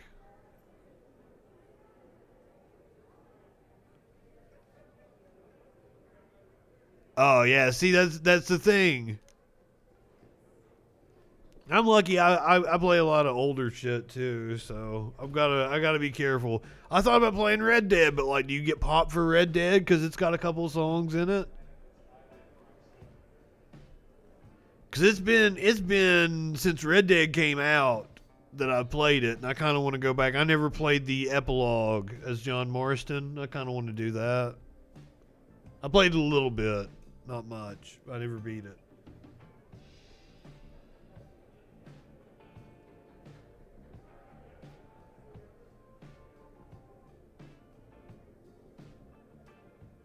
I haven't played the online yet. It wasn't, as I said when I played it, because, man, it's so fucking, it's big, it's huge. You've got like an install disc with it, and then the actual game disc. So, like, whenever I had it installed and I was playing the actual story, the online wasn't very good. Apparently, like, it's gotten better. It was, man, like, if you've got your own posse and shit, like, you've got your own friends to play with, I had a blast on the one on PS3. playing that Red Dead. If Breed Creed's still in the chat, he'll tell you all about us playing Red Dead for hours on end. That was back when I was in college too. Those fun times. Elite Dangerous. No, I haven't. What genre is it?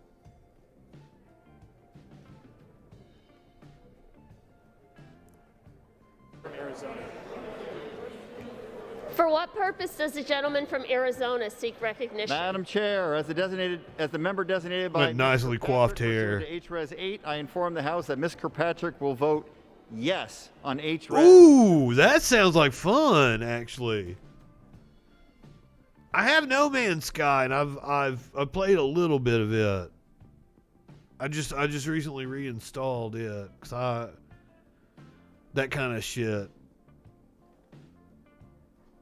Is it something that I should probably play on PC if I'm gonna undertake it?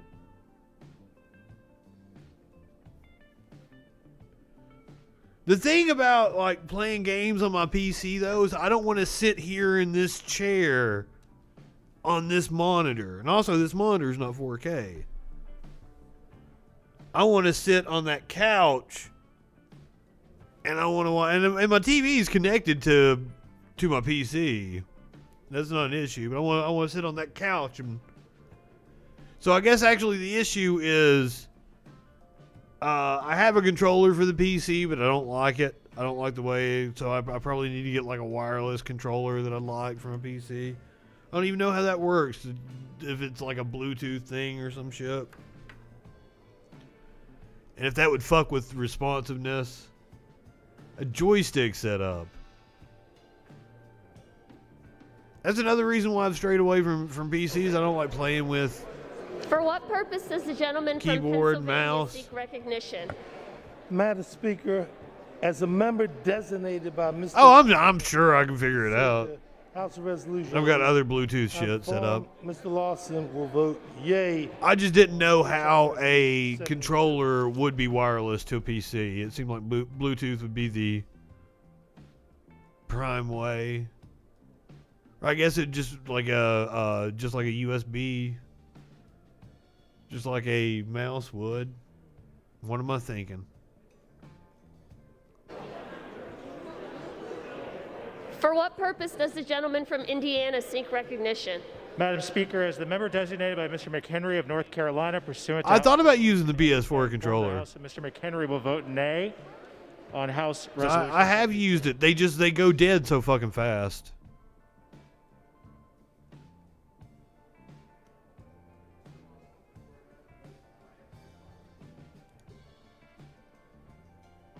Especially like I think I've got one that's like maybe it's getting to the end of its life or something. It goes dead incredibly fast. The other one seems to hold on a little longer. Like I think one like conks out after 30, 40 minutes. I think the other one will hold on about an hour, hour and 10. But I miss the days like the PS3 controller. Oh my God, that thing stayed charged for 3 fucking days. Played days on end with it.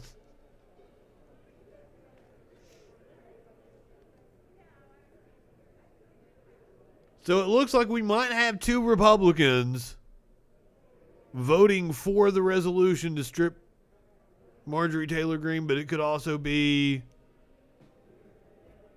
something wonky with the tabulation system.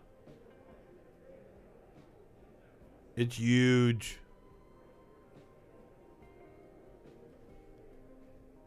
Oh, for $10, I'll pick that up like nothing. Now, getting around to playing it. It's not the purchasing of games that's hard. It's the finding the time to play them. God damn, do I stay busy. For somebody that doesn't have a traditional job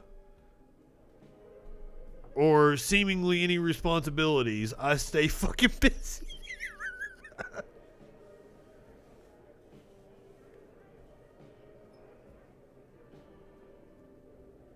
Ooh. Like, you sold me. It sounds like fun.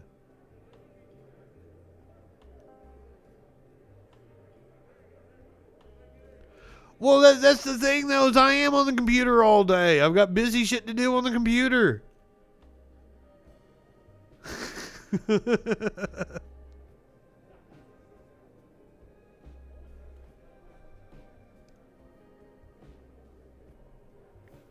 After this, I'm going to have to edit a podcast. I don't think it's the communism one. I edited a business podcast. I think that's the one I got to do. For what purpose does the gentlewoman from Missouri seek recognition? I work for this. As a member designated by Mr. Long of Missouri, pursuant to House Resolution 8, She has totally asked to speak to a manager multiple times. HRES 72. And as a member designated by Mr. Gosar of Arizona, pursuant to House Resolution 8, I inform the House that Mr. Gosar will vote nay on HRES 72. I work for this company. It's got a whole bunch of different podcasts.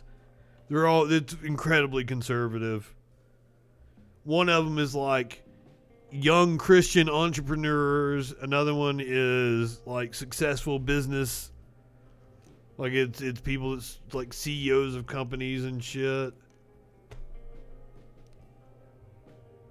Another one, they interview people that fled communist countries. Rich people that were upset about populist uprisings. So they can talk about how bad communism is. I'm not really paying attention to them. I'm listening to music while I do it. Because, like... And they pay really well. They pay fucking... Oh my god. I feel like I'm stealing from them. There's no money in doing liberal content. But I listen to music while I'm doing it. And then like the PC, the Windows does this like really cool thing, and like it ducks my music, so like when I'm like actually listening to something on the thing, it ducks the music down, but then it turns it back up in my headphones. It's really neat.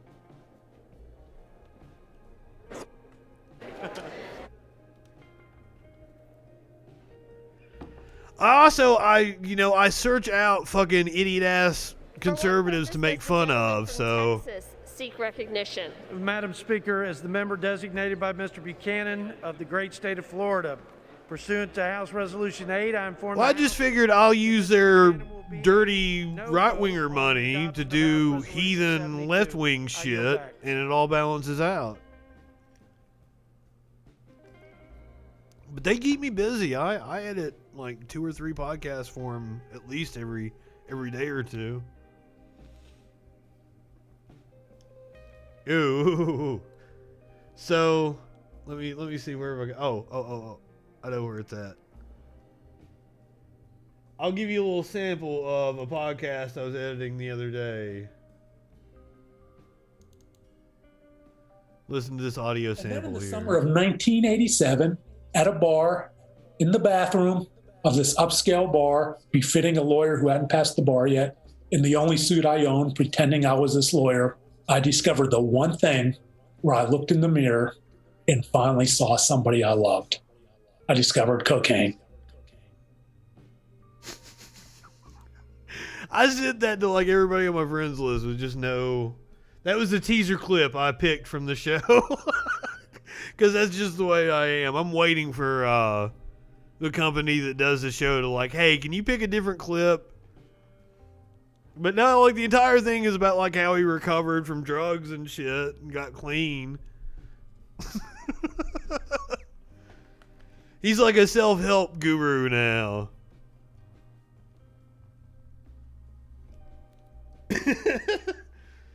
I've got a different. It's not part of that network, but I got this other podcast I edit. It's a fun one. It's like 4 friends doing like current events. They come up with some really interesting topics sometimes.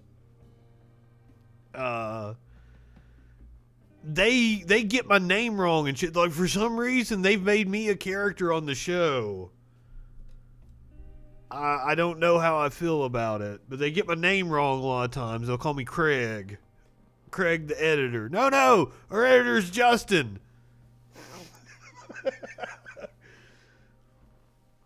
And I'm like, you guys do not have to talk, because a lot of because they asked me if I cared that they gave me credit, and I'm like, They dox me. I don't think so. I don't. They're too old to know what doxing is. But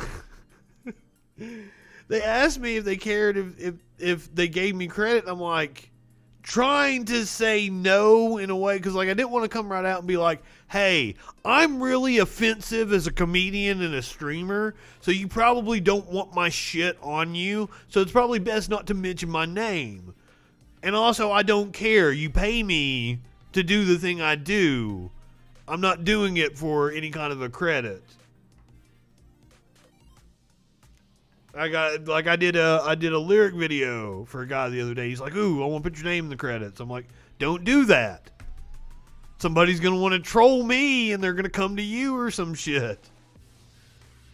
Don't associate with me. Don't get my stank on you. That's what I'm saying.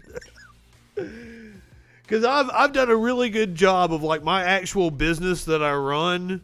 Like you can search Justin Freakin and my actual business doesn't come up. Search my actual business, Justin Freakin doesn't come up. The two are completely separate.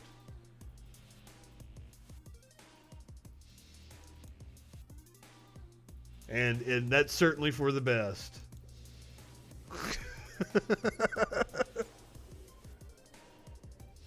Getting close.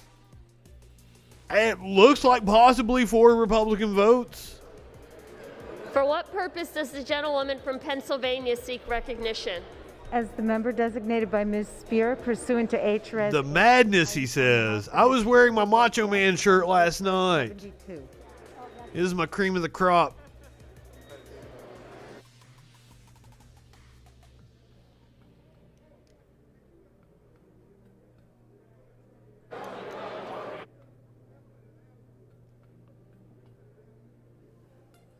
See, that's why I'm going to stream different story games.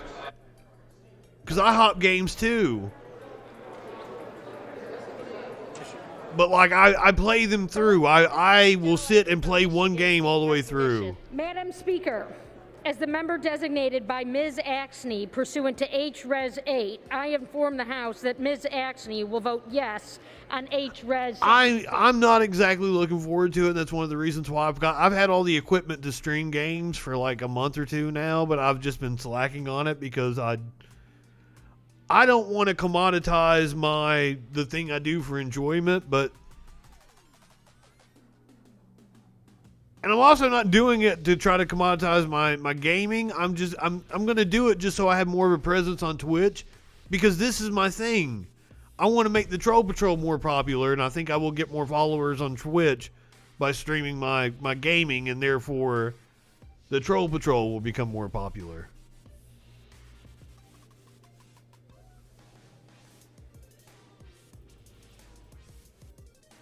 Oh.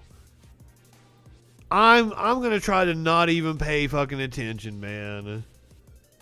Especially like I can't even pay attention because like it says there's 6 people in here. I don't think there's 6 people in here. It's been 6 people for 3 hours. It has not fluctuated any. I don't think there's 6 people. So I don't even know how many people I got right now. I'm not paying attention to Twitch or anything. So I'm not gonna and that's another thing. I'm not gonna pay attention because I'm actually going to sit over there in front of my fucking TV. Oi. 11 in the chat list. See, like I don't even have an accurate description of how many people are in here with us at the moment. But I'm going to sit over here in front of my TV with a different microphone. I'm not even going to be in because I don't want to sit in this fucking chair. When I play games, I don't want to sit in this goddamn chair. I want to be over here with my feet up on my other desk. So I've got a completely different setup to go over there. I'm also set up to be able to get up and walk around. I've got a different camera and everything. I haven't used it yet. I was going to do that for election night, but I didn't have a way to give myself audio to hear the election coverage.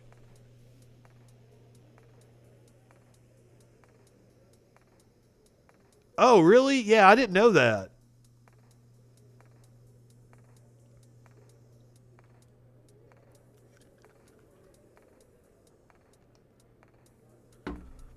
I'll make a point of specifying the channel I'm sending everybody to then. Most of the time I do. I'm still kind of new to Twitch, and once I get like, as I said, I'm not on Twitch right now. I'm using the restream because we're on Facebook and YouTube and all that good shit.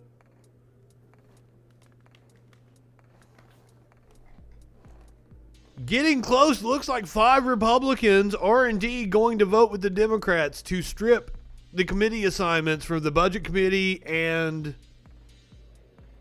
the Education Committee from Representative Marjorie Taylor Greene from Georgia. I think it pops up and like on my channel where I'm hosting, like you can just click on through to their channel. Cause I really like SJW 9000.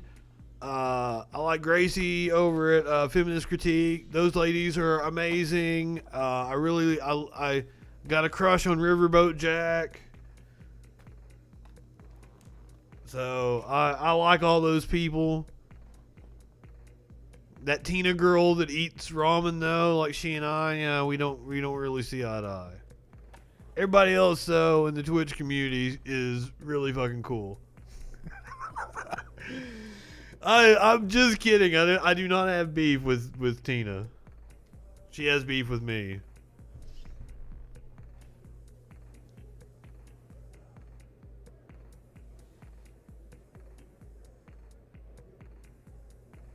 It is hard to look away now. Like I'm a political nerd. Like I'm always into it.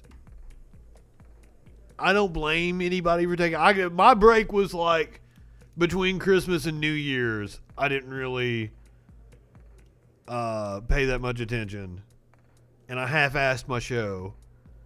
But other than that, I'm pretty plugged in.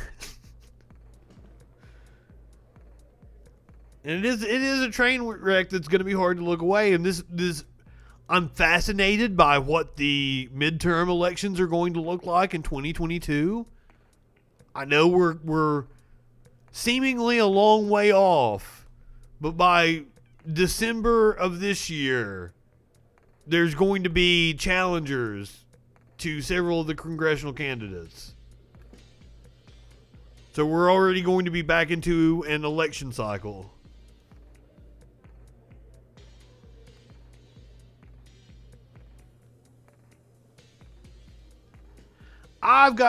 My thing is, I grew up so fucking poor, I could barely afford game systems most of the time, so like, I was always scraping together to buy a PlayStation.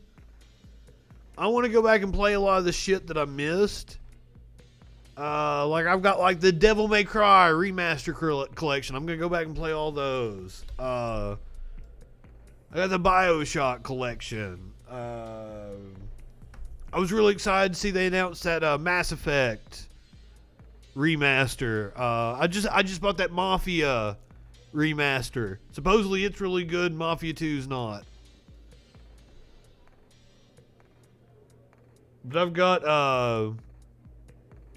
I have it. I have the Darksiders trilogy. I'm not really familiar with exactly what it is. I want to play Thief. Prey. I started playing Prey, and that's when I knocked my TV off my TV stand, broke my TV, and I never picked Prey back up. I got about halfway through it, and it was really fucking good.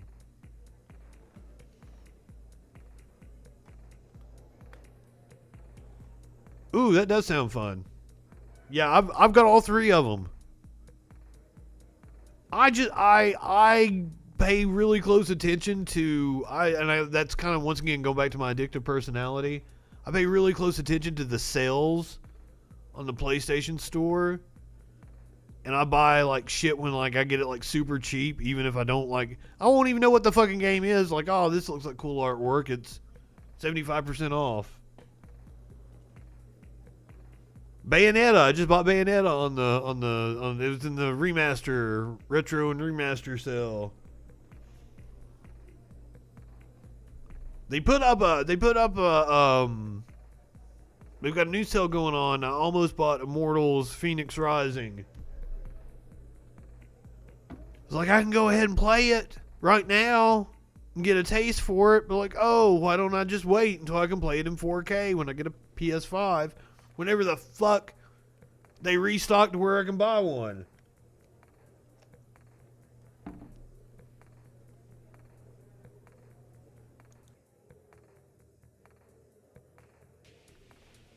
I've only watched one Star Wars. Last year on May the 4th, I watched the first one.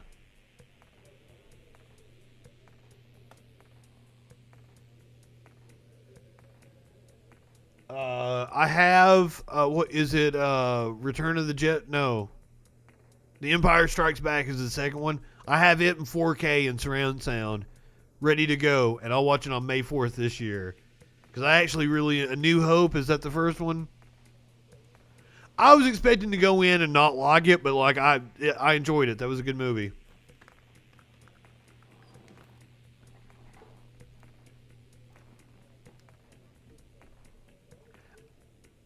I've heard they're really good games. So here we go. The vote is wrapped up. 11 Republicans. So I think they mustered about 15 for impeachment. So I would assume close to the same numbers. Close to the same members putting up those numbers. A couple of scragglers, but we're almost finished with this vote. The yays definitely have it. Marjorie Taylor Greene has been removed from both the Education Committee and the Budget Committee. Now, as I said earlier, you might not have been here with us. Don't get me wrong. I would have really enjoyed seeing what Bernie had to say to her. Bernie is the chairman. Oh, I'm sorry. Bernie's in the Senate. My bad. I'm stoned. Overlook me. Bernie wouldn't have shit to say to her.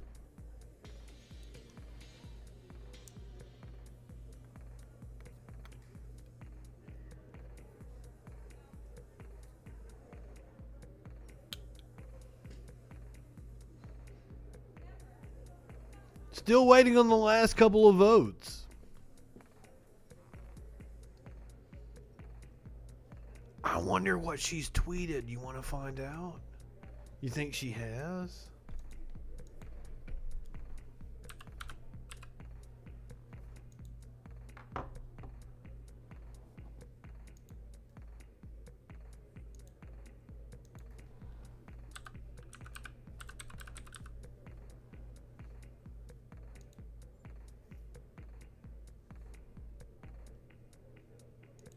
Looks like her last tweet was 2 hours ago.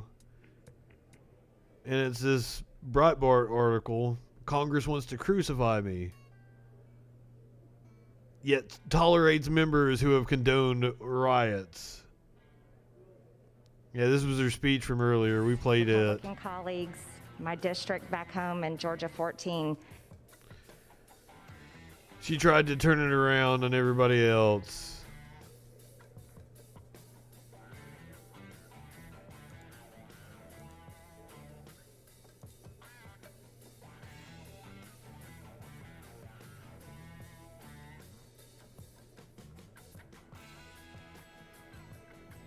I was going to see if I could find her official account. See if she sent anything out from it.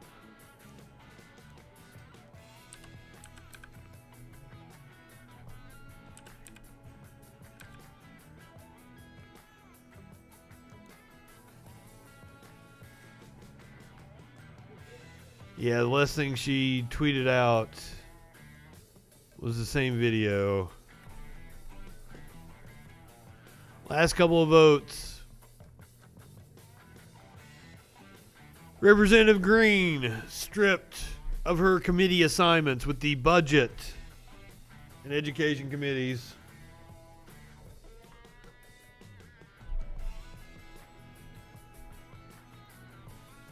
We'll wait for them to gavel down. This should be the last order of business for the House today. Republicans tried to go home before they even had debate on the issue,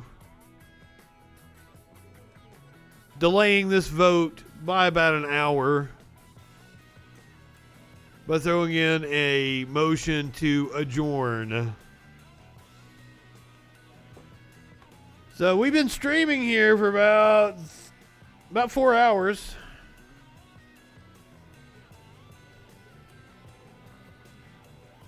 The speeches were actually pretty entertaining for the most part. Saw a little more fire from Steny Hoyer than I ever would have expected.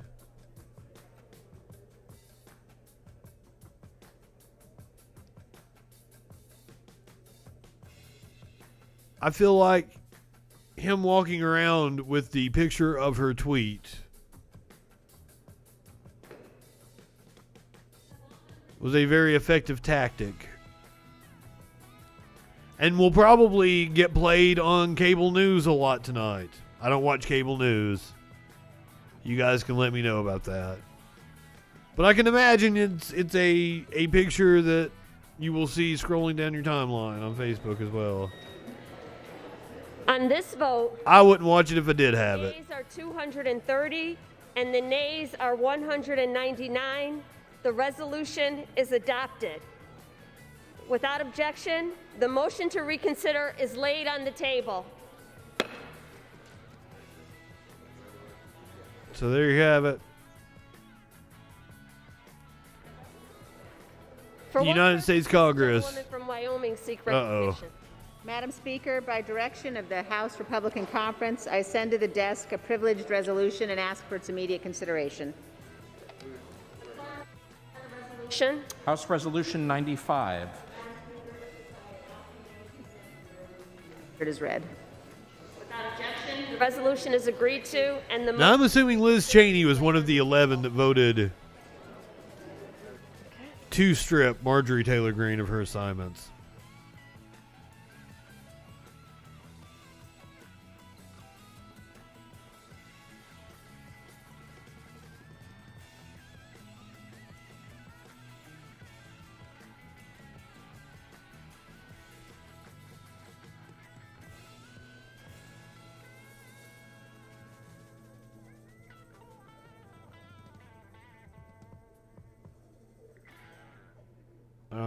Liz Cheney has submitted a resolution. I assume we're getting ready to read the resolution. Do go check out Matt Gaetz going to Wyoming on my YouTube channel from last The night. chair will now entertain requests for 1-minute speeches. For what purpose does the gentlewoman from Florida seek recognition? Madam Speaker, I ask unanimous consent to address the House for 1 minute and revise and extend my remarks. Without objection, the gentlewoman is recognized for 1 minute. Madam Speaker, it is with a heavy heart that, Madam Speaker, can I ask for the House to be What the brought- fuck is going on? The House is not in order. Madam Speaker, it is with a heavy heart that I rise to honor the lives of two fallen FBI agents, Daniel Alfin and Laura Schwarzenberger. On Tuesday morning, while executing a federal warrant in a child exploitation investigation, Special Agents Daniel Alfin and Laura Schwarzenberger Like, that story was wild. in Sunrise, Florida. This was sadly the FBI's deadliest day since the tragic events on 9/11. It has also been more than 30 years since two agents were gunned down together in the line of duty. They died protecting our most vulnerable Dude shot a couple FBI agents when they were trying to serve a warrant for child porn. children. Her work with the FBI Miami Field Office's Innocent Images National Initiative led to the arrests of those involved in the exploitation of children and sextortion. We need more emotes in the chat. Daniel Alfin was a veteran agent who led the investigation into a dark website called Playpen, one of the country's largest child pornography operations. He Wow. a wife and one child. These were two heroes taken from Playpen. I've never heard of our that. community a safer place to raise our families. We grieve their loss not only to the community they served, but to the families and loved ones they leave behind. They made the ultimate sacrifice, and we will be forever grateful. I tried to make it rain in a couple of channels with my Biden bucks. Silence in memory and honor of these heroes who gave their lives protecting our children.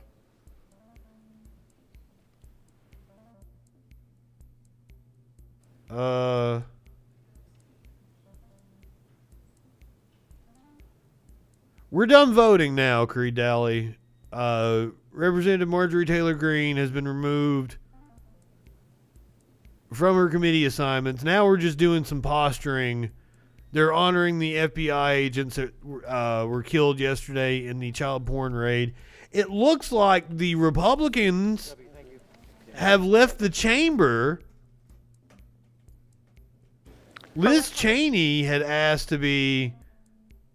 Yeah, she needs to lose her fucking seat completely. All right, C-SPAN's asking me if I'm still watching.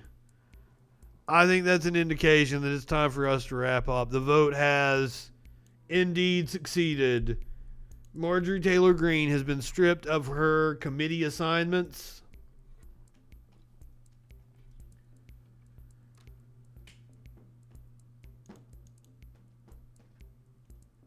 I was going to do a show tonight, but I've been on the stream for about 4 hours now.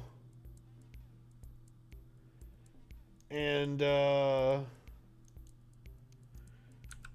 haven't had time to really check the news and put together a show. So if you're watching on Twitch, I'm going to send you over to Son Soul. He's a good dude. I'll hang out with you guys for a little bit. So we'll meet back here tomorrow night unless there's some kind of breaking news. So go ahead, light one up, tip one back. It's all right to have a little fun before you hit the sack. I'm Justin Freakin. We will see you tomorrow night on the Troll Patrol. I don't have any viewers on, but I do have viewers on Twitch. I have no clue. We'll see you tomorrow night on the Troll Patrol, live.